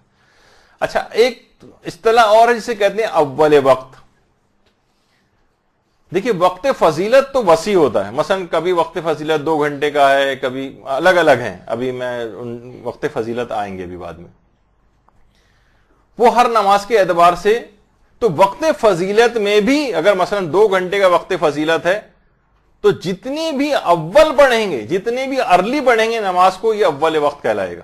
یعنی جتنا بھی مثلا ظہر کا وقت جیسے آج 12:38 پہ آیا تو یہ فضیلت کا وقت بھی شروع ہو گیا اور ظہر کا اول وقت بھی شروع ہو گیا. یعنی جتنا اول وقت میں آپ نماز پڑھیں گے وقت فضیلت میں بھی جتنا اول پڑھیں گے اتنا ثواب بڑھتا چلا جائے گا. جیسے میں نے کہا نا 12:38 پہ پڑھیں گے تو 12:39 سے ثواب زیادہ ہے, 12:40 پہ اگر وقت آتا ہے تو 12:41 کی نسبت ثواب زیادہ, ایک ایک منٹ کا فرق پڑتا جائے گا ثواب میں. اس کو کہتے ہیں اول وقت. اچھا, پھر اس کے بعد ایک اور اصطلاح یاد رکھیے, اسے کہتے ہیں آخر وقت. آخر وقت کہتے ہیں بالکل, مثلا بعض اوقات یہ ہوتا ہے کہ ایک رکعت نماز کا وقت رہ گیا ہے, مثلا 4 رکعت ہی نماز تھی, صرف ایک رکعت کا وقت رہ گیا ہے, تو اب وہ ادائی کی نیت سے وہ نماز پڑھی جائے گی, چاہے ایک رکعت نماز. بلکہ اکثر علماء تو کہتے ہیں اگر وقت میں صرف تکبیرۃ الاحرام آ جائے, اس کو, یہ کسی کا فون بج رہا ہے, اگر وقت بالکل آخری وقت آ جائے, اس میں صرف تکبیرۃ الاحرام کہہ سکتے ہوں ہم, کہ پھر اس کے بعد بس تکبیرۃ الاحرام کہیں گے اور نماز قضا ہو جائے گی, تو وہ بھی ادا میں کاؤنٹ ہو جاتا ہے اکثر علماء کے نزدیک. یعنی کم سے کم میں چھوڑ نہیں سکتے بھائی تکبیرۃ الاحرام ہوگی پھر تو قضا ہی ہو جائے گی, نہیں, آخر وقت بھی اگر اتنا بھی بچ گیا تو اس میں بھی نماز کو آپ شروع کر دیں. اچھا, اب آ جائیے وہ بات کہ اتنا زیادہ فرق پڑ جاتا ہے اول وقت میں اور آخر وقت میں کہ اس سے اندازہ لگائیں. یہ تو ہر شخص آج کل ان سگنلز اور سائنس کو دیکھ رہا ہوتا ہے کہ بہت زیادہ فائدے ہیں, بہت زیادہ ریسیپٹیو ہوگا, وہ بہت زیادہ اللہ کی طرف سے برکتوں کو کیچ کرے گا. سگنلز اس کے سمجھنے کے لحاظ سے اول وقت نماز پڑھنے سے بہت, اور جب بالکل آخری وقت ہوگی تو بس وہ جس طرح سمجھیے کہ اس طریقے سے بیٹری ڈاؤن ہو رہی ہوتی ہے آپ کے موبائل فون کی, تو کس طریقے سے وہ آوازیں نکال رہا ہوتا ہے, تو بہت ہی بالکل آخری وقت میں نماز کا ثواب بہت ہی زیادہ کم ہو جاتا ہے. اچھا, اب آ جائیے نماز فجر کا اول وقت کون سا ہے. دیکھیے, نماز فجر کا اول وقت اور جو وقت فضیلت ہے وہ صبح صادق سے شروع ہو جاتا ہے. جیسے ہی صبح صادق ہوئی اس کا وقت فضیلت اور اول وقت دونوں شروع ہو گئے. پھر آسمان پر ایک ہلکی سی سفیدی سی ہے, جو سفیدی پھیلتی جاتی ہے, پھیلتی جاتی ہے, پھیلتی جاتی. اب جو نماز فجر کا وقت فضیلت ہے, مثلا آج بالفرض میں ایک سادہ سی مثال لوں کہ 6 بجے اگر نماز فجر کا وقت شروع ہوتا ہے تو 6 بجے ہی اس کا فضیلت کا وقت سٹارٹ ہو گیا. لیکن فضیلت کا وقت کب تک چلے گا؟ تو نماز فجر کے فضیلت کا جو وقت ہے وہ 21 منٹ تک رہتا ہے. 21 منٹ تک. یعنی اگر 6 بجے نماز فجر کسی نے پڑھنا, کسی کی نماز فجر کا وقت ہوا ہے تو 6:21 تک فجر کا وقت فضیلت رہے گا. پھر فجر کا وقت اجزا شروع ہو جائے گا, یعنی عام وقت شروع ہو جائے گا, اور وہ عام وقت چلتا رہے گا یہاں تک کہ سورج نکل آئے اور نماز فجر قضا ہو جائے. وہ عام وقت ہے, اس میں ثواب ہزاروں گنا لاکھوں گنا کم ہو چکا ہوتا ہے. اوقات فضیلت کے اندر پڑھنے کا جو اوقات ہیں, وہ جو کیلکولیشن کی گئی, اب یہ کیلکولیشن منٹس کی کس نے کی ہے وہ ابھی آگے چل کر وہ بھی بتاتا ہوں, ورنہ توضیح المسائل وغیرہ کے اندر تو ذرا ثقیل قسم کی اصطلاحات ہیں. آگے کی نمازوں میں بھی ابھی آئے گا. شاخص وغیرہ کا استعمال اس کا لفظ ہوا ہے, جو کہ ہمارے لیے بہت مشکل ہوتا ہے کہ ہم کن ٹائمنگز میں منٹس کو کتنے ہوں, کتنے گھنٹے گزر گئے ہوں تو ہم کہیں کہ نماز کا وقت فضیلت ابھی چل رہا ہے, تو اس کو کیلکولیشن کی گئی. تو نماز فجر کا وقت فضیلت 21 منٹ تک رہتا ہے, 21 منٹ تک. اور اس کے بعد پھر جب سورج نکل آتا ہے تو نماز فجر قضا ہو جاتی. اچھا, اور یہ خاص طور پر اگر آپ کو کبھی جہاز سے سفر کرنے پڑ جائیں, اس میں بہت ہی ٹریکی اور کنفیوزنگ ہوتا ہے یہ فجر کا وقت. بہت اس کے الگ مسئلے ہیں, باقاعدہ کبھی پوری اس کی کلاس ہی لینی پڑے گی کہ آپ کیسے پتہ چلائیں گی. لوگ اکثر سوچتے ہیں یا تو ہم جس جگہ سے چلیں وہاں کا وقت فجر کا وقت یہ تھا, یا جس جگہ ہم پہنچنے جا رہے ہیں وہاں کا وقت دیکھا جائے گا فجر کا. نہیں, جس جگہ آپ جہاز میں اس وقت موجود ہیں اس جگہ پہ کون سا. اب یہ تو کہیں لوگ کہیں گے ہمیں کیا پتا کس جگہ سے جہاز گزر رہا ہے, اس کا وقت کیا ہے. تو بعض اوقات اسکرین پہ وہ جگہ بھی آ رہی ہوتی ہیں, اور بہت سی چیزوں کے ذریعے انسان پہلے سے پریپریشن کر کے رکھے کہ کتنی دیر کا سفر ہے, کہاں سے گزرے گا, وہاں کے نماز فجر کے اوقات وغیرہ کیا ہیں, یا کم سے کم اپنی ونڈو وغیرہ سے بھی دیکھے وہ, تو اس سے بھی اندازہ ہوتا ہے کہ فجر کا. لیکن اس میں اتنا ٹرکی وہ چیز ہوتی ہے کہ بعض اوقات ابھی منٹس کے اندر ہی ایک دم سے جہاز, اصل میں جو اس کی سپیڈ چل رہی ہوتی ہے, بعض اوقات وہ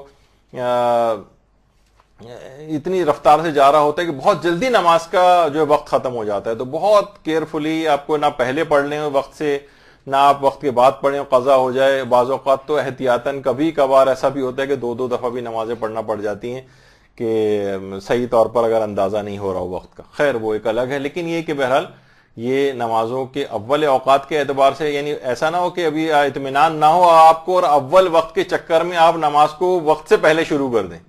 یہ نہیں ہونا چاہیے, وہ تو پھر باطل ہو جائے گی. تو پھر تاخیر ہی کریں. وہ انشاءاللہ وہ جب نمازوں کو دیر سے پڑھنا مستحب ہوتا ہے اس میں بھی بتائیں گے.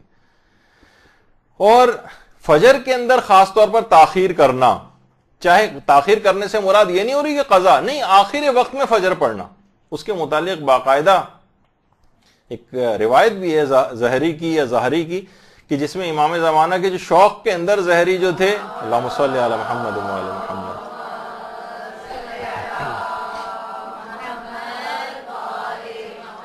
جنہیں بہت زیادہ امام زمانہ سے ملاقات کا شوق تھا, شوق زیارت ہوا ان کو اور امام کی زیارت ملی, تو امام نے 2 مرتبہ ان سے یہ بات فرمائی جو روایات کے اندر یہ بات آئی ہے کہ ملعون ہے وہ شخص جو نماز صبح میں اتنی تاخیر کرے کہ ستارے نظر آنا بند ہو جائیں. یعنی اتنی تاخیر, وہی ٹائم ہوتا ہے افضل وقت کا کہ جب 21 منٹ تک جو کہ وقت فضیلت رہتا ہے. تو یعنی اس کو امام نے کہا ملعون من اخر الغداۃ ان تنقضی النجوم, یہاں تک کہ اتنی تاخیر کر دے کہ ستارے نظر آنا بند ہو جائیں, ستارے معدوم ہو جائیں. یعنی خدا کی رحمت سے دور, ملعون کے معنی یہاں پر ہے خدا کی رحمت سے وہ شخص دور ہے جو نمازوں کو تاخیر, فجر کی نماز کو اتنی تاخیر سے پڑھتا. یہ نہیں کہا کہ قضا کرتا ہے, اس کا تو سوچی اور کتنا نافرمانی میں اور عذاب میں کتنا بلند مقام اس کا ہو جائے گا. ملعون کہا ہے اس شخص کو, یعنی وہ رحمت خدا سے دور ہو جائے وہ شخص جو اتنی تاخیر سے پڑھتا ہے. اچھا, اس کے بعد اب آ جائیے نماز ظہر کا وقت اختصاصی. نماز ظہر کا یعنی زوال کا وقت آتے ہی نماز ظہر کا وقت شروع ہو جائے گا. جیسے ہی زوال آفتاب ہوا فوراً نماز ظہر کا وقت ہی شروع ہو گیا. اب 4 رکعتی نماز جتنی دیر میں پڑھی جاتی ہے, دیکھا جائے تو ظہر اور عصر کا وقت ایک ساتھ شروع ہو رہا ہے, لیکن یہ ظہر کا وقت اختصاصی ہے. بالکل شروع میں جو 4 رکعتی نماز یا مسافر ہے تو 2 رکعتی نماز, جس میں صرف نماز ظہر پڑھی جا سکتی. آپ یہ نہیں کہہ سکتے جب ظہر اور عصر کا وقت ساتھ شروع ہو گیا تو میں عصر پہلے پڑھ لوں, نہیں, عصر پڑھی جائے گی تو باطل ہوگی کیونکہ ظہر کا وقت اختصاصی, اس میں نہیں پڑھی جا سکتی کوئی نماز. مثلا عصر وغیرہ کی نماز نہیں پڑھ سکتے, کوئی اور نماز چاہیں تو وہ پڑھ سکتے ہیں جیسے نوافل وغیرہ, لیکن عصر کی نماز نہیں پڑھی جا سکتی. تو یہ خاص وقت ہے. اچھا, جب یہ خاص وقت, اس میں آپ نے نماز پڑھ لی ظہر کی, اب عصر کی نماز پڑھنے کی اجازت مل گئی آپ کو, عصر کی نماز پڑھنے کی اجازت ہے, لیکن عصر کی نماز کا وقت اپنے مقام پر آئے گا. ابھی ظہر کا وقت فضیلت جیسے ہی, مثلا مثال دے رہا ہوں, جیسے آج 12:38 کے اوپر جیسے ظہر کا وقت آیا تو اس کا فضیلت کا وقت بھی 12:38 سے شروع ہو گیا. اب یہ ظہر کا وقت فضیلت کب تک چلے گا؟ یعنی ظہر کے وقت فضیلت کا دورانیہ کتنا ہے کہ آپ کہیں کہ میں نے نماز ظہر کو اس کے فضیلت کے وقت میں پڑھا ہے, تو 1 گھنٹہ 40 منٹ تک ظہر کا وقت فضیلت رہتا ہے. 1 گھنٹہ 40 منٹ تک, 1 گھنٹہ 40 منٹ تک ظہر کا وقت فضیلت رہتا ہے. مثلا چلیں اگر میں اس کو اور آسان کر دوں, مثلا اگر 12:20 پر نماز ظہر کا وقت آیا ہے تو اس میں 1 گھنٹہ 40 منٹ آپ ایڈ کر لیں, یعنی دوپہر کے 2 بجے تک نماز ظہر کا وقت فضیلت رہے گا. 1 گھنٹہ 40 منٹ تک. اور وہ وقت جب گزر جائے گا, 1 گھنٹہ 40 منٹ گزر گئے, اب ظہر کا عام وقت شروع ہو گیا جو کہ پھر نماز یعنی غروب آفتاب تک چلے گا. وہ عام وقت ہے ظہر کا, اب ثواب بہت کم ہو جائے گا. تو یہ آپ کو پتہ چل گیا کہ ظہر کا وقت فضیلت کب تک ہوتا ہے. اس کے بعد آ جائیے نماز عصر کا وقت اختصاصی کون سا ہے. وہ تو ابھی مثال میں ذکر ہوا کہ جب ظہر پڑھنے میں مثلا کوئی شخص اتنی تاخیر کر دے کہ بالکل آخری وقت آ جائے, بس اب غروب ہونے والا ہے اور صرف 4 رکعت ہی نماز کا وقت رہ گیا ہے, یا مسافر ہے تو 2 رکعت ہی نماز کا وقت رہ گیا ہے, وہ عصر کا وقت اختصاصی ہے, اس میں عصر ہی پڑھی جائے گی اور ظہر کو قضا کیا جائے گا. ٹھیک ہے. اچھا, اب نماز عصر کا وقت فضیلت کا دورانیہ کتنا ہے؟ دیکھیے, ظہر کا 1 گھنٹہ 40 منٹ تھا, اس کے اول وقت سے لے کر 1 گھنٹہ 40 منٹ تک. نماز عصر کی فضیلت کا دورانیہ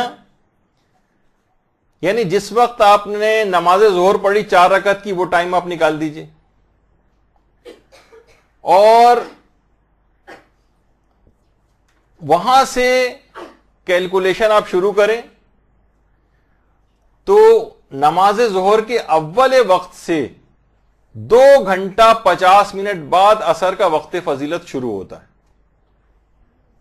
نماز ظہر کا جو اول وقت ہے اس سے 2 گھنٹہ 50 منٹ کے بعد نماز عصر کا وقت فضیلت شروع ہوتا ہے. اول وقت یعنی وقت عام تو پہلے سے چل رہا ہے, اپنے ظہر ابھی 1 بجے نماز ظہر پڑھی, فوراً عصر پڑھ لی, وہ بھی بالکل جائز ہے. لیکن آپ یہ چاہ رہے ہیں کہ میں نماز عصر کو اس کے وقت فضیلت پہ پڑھوں, تو نماز ظہر کو آپ 1 بجے پڑھ لیں یا 12:38 پہ جیسے آج پڑھ لی, اس کے 2 گھنٹے 50 منٹ کے بعد نماز عصر کو پڑھیں گی تو وقت فضیلت بہت ہی زیادہ ملے گا آپ کو, یعنی بہت زیادہ نماز کی فضیلت بڑھ جائے گی. 2 گھنٹے 50 منٹ. اور پھر یہ چلے گا کب تک؟ یعنی 2 گھنٹے, اب نماز ظہر کے اول وقت سے 2 گھنٹہ 50 منٹ کے بعد تو عصر کا وقت فضیلت آغا سیستانی یا امام خمینی وغیرہ, اس میں تھوڑا سا ویسے اختلاف ہے, لیکن ایک رفلی میں آغا سیستانی کا ہی مسئلہ اس وقت بتا رہا ہوں کہ اس میں کیلکولیشن زیادہ اچھی ہے. لیکن دیگر جیسے آغا خوئی کے اعتبار سے تو نماز ظہر کے فوراً بعد ہی عصر کا وقت فضیلت شروع ہو جاتا ہے. لیکن اگر کوئی آغا سیستانی کا مقلد ہے یا اور مراجع کا بھی, تو ایک رفلی میں آپ کو آغا سیستانی کا تو خیر بالکل ہی تقریباً ایکوریٹ انہوں نے ٹائمنگز اس کے جو ہے وہ بتائے ہوئے ہیں, خاص طور پر اس منطقے اور اس علاقے کے اندر, یعنی یہ ٹائم زون جو ہمارا پاکستان کا, انڈیا کا, ایران کا, عراق کا وغیرہ کا ہے. تو اس کو بند کر دیجیے ورنہ اس میں آواز آئے گی. تو نماز ظہر سے 2 گھنٹہ 50 منٹ کے بعد جو اول وقت تھا ظہر کا, اس سے 2 گھنٹہ 50 منٹ کے بعد نماز عصر کا وقت فضیلت شروع ہوگا. اور یہ کب تک چلے گا؟ یہ 42 منٹ تک چلے گا. 42 منٹ تک, 42 منٹس تک, یعنی وقت فضیلت 2 گھنٹہ 50 منٹ بعد شروع ہوا ظہر کے, اس وقت آپ پڑھ لیں نماز, اور یہ وقت فضیلت کا دورانیہ کتنا ہے؟ 42 منٹ تک یہ دورانیہ رہے گا. اور جب یہ 42 منٹ بھی گزر جائیں گے تو غروب آفتاب تک پھر عصر کا عام وقت شروع ہو جائے گا, یعنی ثواب بہت کم ہو گیا اس کا. اگرچہ نماز جائز ہے لیکن ثواب بہت کم ہو گیا. تو یعنی تقریباً اگر ہم کہیں کہ 12:30 بجے کے قریب ظہر ہو رہی ہے, تو آپ یہ سمجھ لیں کہ تقریباً 3 بجے تک عصر کا وقت فضیلت شروع ہوگا اور 4:15 بجے تک اس کا وقت فضیلت رہے گا. تو یہ عصر کے وقت فضیلت کے اعتبار سے بات ہوئی. اچھا, اب اس کے بعد نماز مغرب کا وقت اختصاصی کون سا ہے؟ اس کا مخصوص وقت, یعنی ادھر غروب شرعی ہوا تو 3 رکعت نماز پڑھنے میں جتنا وقت لگتا ہے وہ وقت اختصاصی ہے نماز مغرب کا. اس میں آپ عشاء کی نماز نہیں پڑھ سکتے, اگرچہ مغرب و عشاء کا وقت ساتھ ہی شروع ہو جاتا ہے, لیکن مغرب کا وہ 3 رکعتی نماز کا وقت وہ نماز مغرب کا وقت اختصاصی ہے. اچھا, اب نماز مغرب کا وقت فضیلت کا دورانیہ کتنا ہے؟ نماز مغرب کا جیسے ہی وقت آیا, یعنی جو بالکل اول وقت ہوتا ہے مغرب کا, جس وقت اذانیں ہو رہی ہوتی ہیں, غروب شرعی سے لے کر 51 منٹ تک رہتا ہے, 51 منٹس تک. نماز مغرب کا وقت فضیلت بالکل اس کے اول وقت سے لے کر 51 منٹ تک رہے گا, 51 منٹس تک. یعنی اگر 6 بجے مثلا نماز مغرب کا وقت شروع ہو رہا ہے تو 6:51 تک اس کا فضیلت کا وقت رہے گا, اور اس کے بعد پھر عام وقت بن جائے گا مغرب کا. اس کے بعد مثلا آپ نے 7 بجے کہ 7 بجے کے قریب نماز پڑھی، 7:30 بجے نماز پڑھی تو نماز کے وقت فضیلت نکل گیا، وہ ساری فضیلت ہاتھ سے نکل گئی جو اس سے پہلے آپ نے درس میں سنی. اب عام وقت ہے، اب بہت کم اس کا ثواب رہ گیا. ٹھیک ہے. اچھا اب آ جائیے نماز عشاء کا وقت اختصاصی کون سا ہے. تو نماز عشاء کا جو مخصوص وقت ہے وہ آدھی رات سے پہلے اختیاری حالت میں 4 رکعتی نماز پڑھنے کا جتنا وقت ہوتا ہے غیر مسافر کے لیے، اور 2 رکعتی نماز مسافر کے لیے جتنا وقت لگتا ہے، آدھی رات سے پہلے بالکل اگر صرف 4 رکعتی نماز کا وقت ہے تو وہ نماز عشاء کا وقت اختصاصی کہلاتا ہے. نماز عشاء کا وقت اختصاصی. اچھا اب عشاء کا بھی تو وقت فضیلت ہوگا نا. عشاء کے وقت فضیلت کا دورانیہ کیا ہے؟ نماز عشاء کا وقت فضیلت نماز مغرب کے اول وقت سے 51 منٹ بعد شروع ہوگا. 51 منٹ کے بعد شروع ہوگا. یعنی اگر نماز مغرب کا وقت آتے ہی آپ نے نماز مغرب 5 منٹ میں پڑھ لی تو مزید 45 منٹ تک وقت فضیلت کے لیے انتظار کریں. اگر وقت فضیلت پہ پڑھنی ہے، پڑھ تو ابھی بھی سکتے ہیں فوراً عشاء، لیکن 51 منٹ کے بعد شروع ہوگا عشاء کا وقت فضیلت. اور عشاء کا وقت فضیلت کب تک چلے گا؟ یعنی نماز مغرب کے 51 منٹ کے بعد، اول وقت کے 51 منٹ بعد تو عشاء کا وقت فضیلت شروع ہوگا، اور 3 گھنٹہ 10 منٹ تک عشاء کا وقت فضیلت چلے گا. 3 گھنٹہ 10 منٹ تک. یعنی مثلا اگر 6 بجے نماز مغرب کا وقت آ رہا ہے تو 6:51 پر نماز عشاء کا وقت فضیلت شروع ہوگا، جو تقریباً 10 بجے رات تک چلے گا. اور 10 بجے سے لے کر آدھی رات تک تو وقت عام ہو جائے گا، وقت اجزا ہو جائے گا، ثواب بہت کم ہو جائے گا. نماز اگرچہ ابھی بھی پڑھی جا سکتی. اب اتنی جلدی آپ کو نہیں، آپ جو نوٹ کر رہی ہیں یا بعد میں اس کو کیسٹ لے کے اتاریں، سمجھیں، اپنے کیلنڈر میں مارک کریں ٹائمنگز کو، تو وہ آپ کے لیے آسانی ہو جائے گی. ظاہر ایک دم اتنے زیادہ ٹائمنگز کے لیے ذرا دماغ کو رکھنا مشکل ہوتا ہے، کنسنٹریشن اس کی. اچھا اب ایک سوال یہ پیدا ہوتا ہے کہ نماز مغرب و عشاء کو کب تک پڑھ سکتے ہیں؟ تو یہ بات یاد رکھ لیجئے کہ جو شخص مختار ہے، یعنی کوئی پریشانی نہیں ہے، کوئی پرابلم نہیں ہے، اس کو ہر صورت میں نماز مغرب اور عشاء دونوں کو آدھی رات سے پہلے پڑھ لینا واجب ہے. آدھی رات سے پہلے.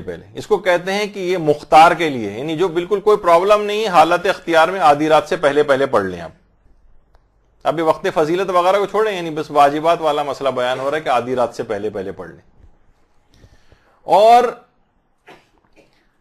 اگر کوئی شخص مجبور ہو جائے، مضطر ہو جائے اور آدھی رات سے آگے بڑھ جائے معاملہ، مثلا ہسپتال میں گیا، کسی مریض کو لے کے گیا، وہاں اتنا وقت لگ گیا کہ نماز کو پڑھنے کا اسے موقع نہیں ملا، تو اب وہ یہ نہیں کر سکتا ہے سوچے کہ اب تو آدھی رات گزر گئی، اب نماز تو قضا ہی ہو گئی، میں اگلے دن پہ چھوڑ دیتا ہوں. نہیں، بغیر ادا اور قضا کی نیت کے یہ نماز فجر تک اس مغرب و عشاء کی نماز کو پڑھے گا.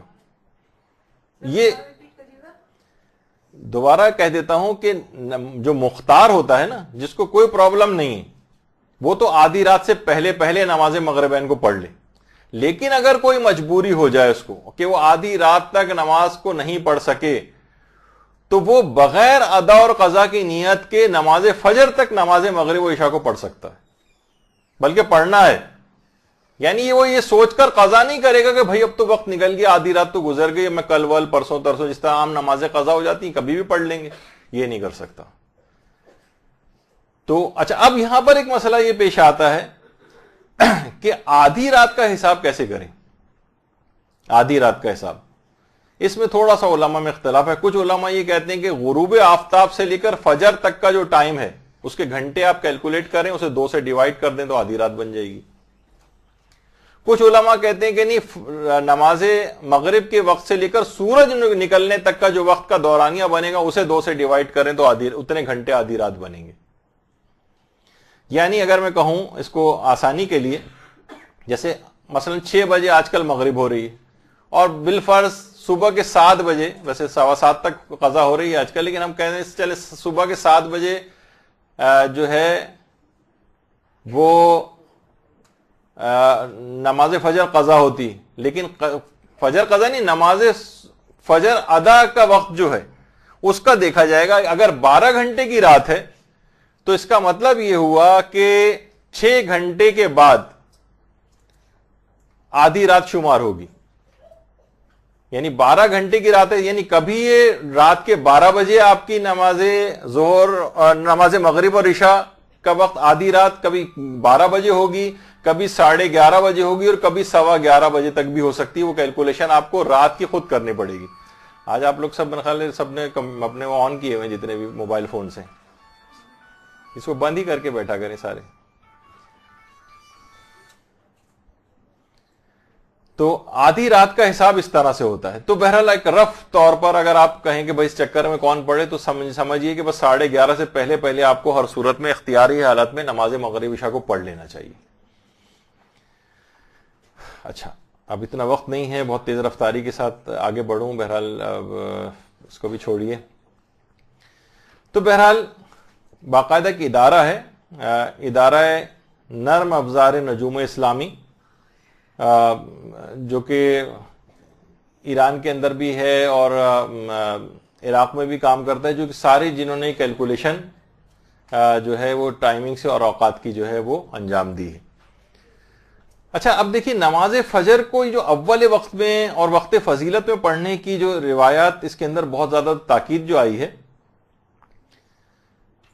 باقاعدہ اسحاق ابن عمر چھٹے امام کے پاس آتے ہیں اور کہتے ہیں کہ مولا مجھے فجر کے اول ترین وقت سے مطلع فرمائیے.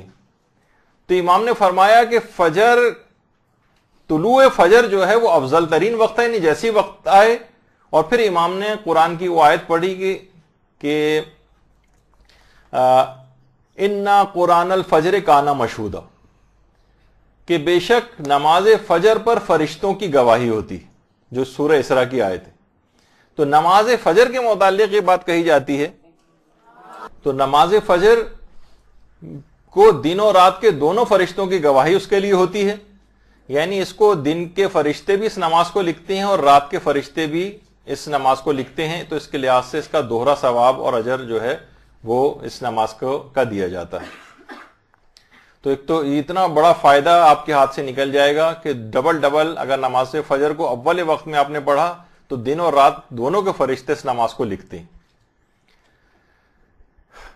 اور ایک روایت میں یہ بات بھی بیان کی گئی ہے, جو پیغمبر ہی سے مروی روایت ہے, کہ اگر کوئی شخص بندہ مومن کو اس وجہ سے نماز فجر کو اول وقت میں پڑھنے کا ان حکم دیا گیا ہے کہ جو بہت سارے آفتاب پرست لوگ جو ہوتے ہیں, یعنی جو کچھ کفار ایسے ہیں جو سورج کی پرستش کرتے تھے, تو وہ سجدہ ریز ہوتے تھے. تو پیغمبر نے اس وجہ سے اس کی تاکید کی کہ مسلمان ان کافروں سے پہلے اپنے پروردگار کو سجدہ کر لیں, کہ وہ جو جعلی خداؤں کے ماننے والے ہیں ان کے سجدوں سے بھی پہلے حقیقی پروردگار کو سجدہ ہو جائے. تو اس لحاظ سے یہ بات اہم تھی. اور وہ تو ہے ہی کہ سب سے بڑا نقصان یہ ہوگا کہ ہم ملعون قرار پائیں گے امام کی اس روایت کے نتیجے میں, اس سے بھی اپنے آپ کو بچانا ہے. ظہر کی نماز کو اچھا ہاں ایک بات اور, نماز فجر میں لوگوں کو نیند بہت آ رہی ہوتی, اس وجہ سے آخری وقت میں پڑھتے ہیں. تو آیت اللہ بہجت سے بھی یہ سوال پوچھا گیا, تو انہوں نے فرمایا کہ اگر کسی شخص کو نیند بہت آتی ہے اور فجر میں اس کے اول وقت میں اٹھنا مشکل ہو, تو وہ پانی کم پیے. البتہ یہ اس کی کچھ وجوہات ہیں. بہت سارے لوگ فوراً ڈی ہائیڈریشن اور اس کی طرف نکل جاتے ہیں کہ پانی کم پینے سے مراد یہ نہیں کہ اتنا کم پیئیں کہ آپ کو واقعی ڈی ہائیڈریشن ہو جائے, بلکہ جتنا کثرت کے ساتھ عام طور پر لوگ سوچتے ہیں کہ پانی بس ہائیڈریٹڈ باڈی رہنی چاہیے, پانی سے لبریز رہے, تو ایسا بھی نہیں ہے. پانی کو نسبتاً کم پینے کے اعتبار سے انہوں نے طریقہ بتایا کہ اس سے آپ کو نماز کے لیے اور یہ خاص طور پر یہ ہے رات کے وقت کم پانی پئیں, یعنی پورے دن کے اوقات میں, گرمی کے اوقات میں نہیں, بلکہ کوشش کریں کہ رات میں پانی کم پئیں. اس سے آپ کو نماز فجر میں اٹھنے میں, اول اوقات میں اٹھنے میں آسانی ہو جاتی ہے. اچھا, نماز ظہر کو اول وقت میں پڑھنے کا کیا فائدہ ہے؟ تو وہی روایت کے اندر کہ نماز ظہر کے وقت آسمانوں کے دروازے کھل جاتے ہیں, اور اس وقت تمام لوگوں کی دعائیں قبول ہوتی ہیں, اور زمین و آسمان کی ہر شے اللہ کی اپنے پروردگار کی تسبیح کر رہی ہوتی.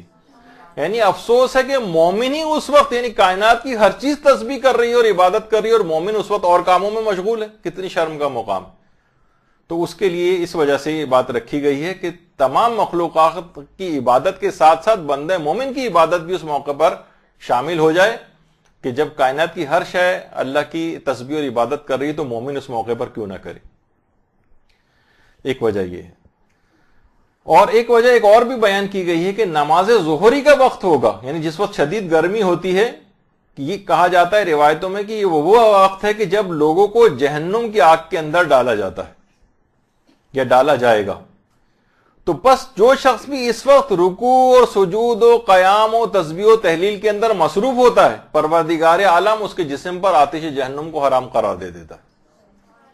تو یہ ایک بہت بڑی فضیلت ہے کہ آتش جہنم سے انسان کو آزادی مل رہی ہے اول وقت ظہر کی نماز پڑھنے سے. اور نماز عصر کو اگر اول وقت کوئی شخص پڑھتا ہے تو روایات میں یہ بات آئی ہے کہ حضرت آدم کو جو شیطان نے وسوسہ ڈالا تھا اور ترک اولا ان سے ہوا تھا، تو اس کے بعد حضرت آدم نے توبہ کی تھی اور ایک دعا کی تھی کہ پروردگار میری مجھ پر نہیں، بلکہ روایت پیغمبر اسلام سے مروی، اللہم صلی علی محمد و علی محمد،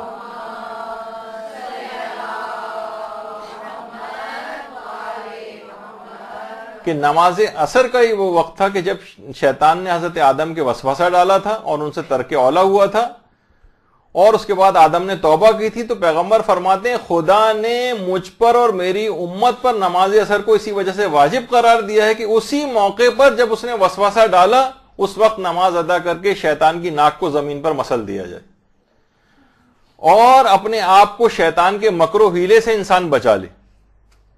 یہ اس کی ایک وجہ ہے.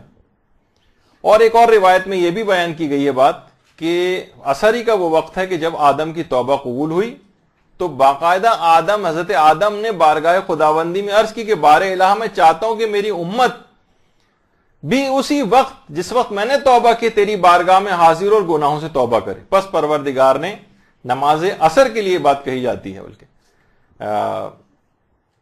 کہ اس نماز کو، بلکہ نہیں، نماز مغرب کے لیے بات کہی جاتی کہ اس وجہ سے اس کو قرار دیا کہ نماز مغرب کے وقت حضرت آدم کی توبہ قبول ہوئی تھی. نماز عصر کے وقت بہکایا تھا اور نماز مغرب کے وقت توبہ قبول ہوئی تھی.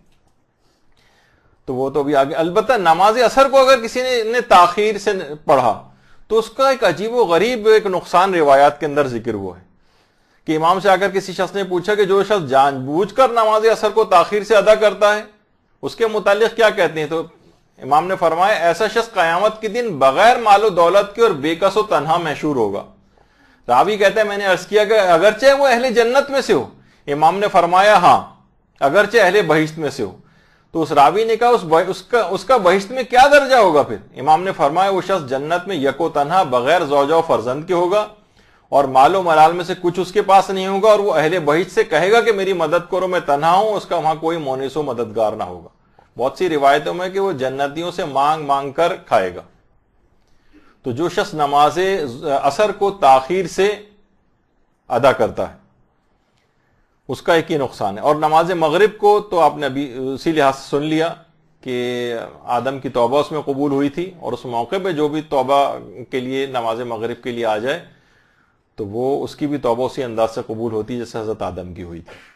بس آخری بات اس کے اندر یہ عرض کر دی جائے کہ لوگوں کو آج کل واقعتاً آخری وقت میں یوں پڑھتے ہیں کہ نماز کو پڑھنا ان کے لیے بڑا دشوار ہوتا ہے. تو آیت اللہ بہجت سے کسی نے یہ سوال پوچھا کہ نماز کا پڑھنا مجھ پر اتنا دشوار ہے جیسے میں کوئی جرمانہ ادا کر رہا ہوں، تو میں کیا کروں؟ تو انہوں نے باقاعدہ سورہ انعام کی آیت نمبر 133 کو کثرت سے تلاوت کرنے کو کہا ہے کہ وَرَبُّكَ الْغَنِيُّ ذُو الرَّحْمَةِ، آپ کا پروردگار بے نیاز اور رحمت والا ہے. اس آیت کو کثرت کے ساتھ پڑھو تو تمہاری کسل مندی اور جو دشواری تمہیں لگ رہی ہے نماز کو پڑھنے پہ یا اول وقت پہ پڑھنے سے، تو اس دشواری کو تم دور کر سکتے ہو. اب آج کی حد تک ہماری گفتگو کو اس کے فوراً بعد ایک اہم موضوع پر مولانا غلام مرتضیٰ عاصم نقوی صاحب ایک خاص موضوع پر آپ سے خطاب فرمائیں گے. تو اب گفتگو یہاں پر روکتے ہیں انشاءاللہ. آج آپ نے کتنی فضیلت سنی کہ اول وقت پہ پڑھنی چاہیے. اگلی دفعہ 14 تقریباً مقامات ایسے بیان ہوں گے کہ جس میں نمازوں کو تاخیر سے پڑھنا زیادہ ثواب رکھتا ہے، وہ انشاءاللہ اگلی دفعہ بیان ہوں گے. وصلی اللہ علی محمد وآلہ الطیبین الطاہرین. برحمتك يا أرحم الراحمين وصلى الله على محمد وآله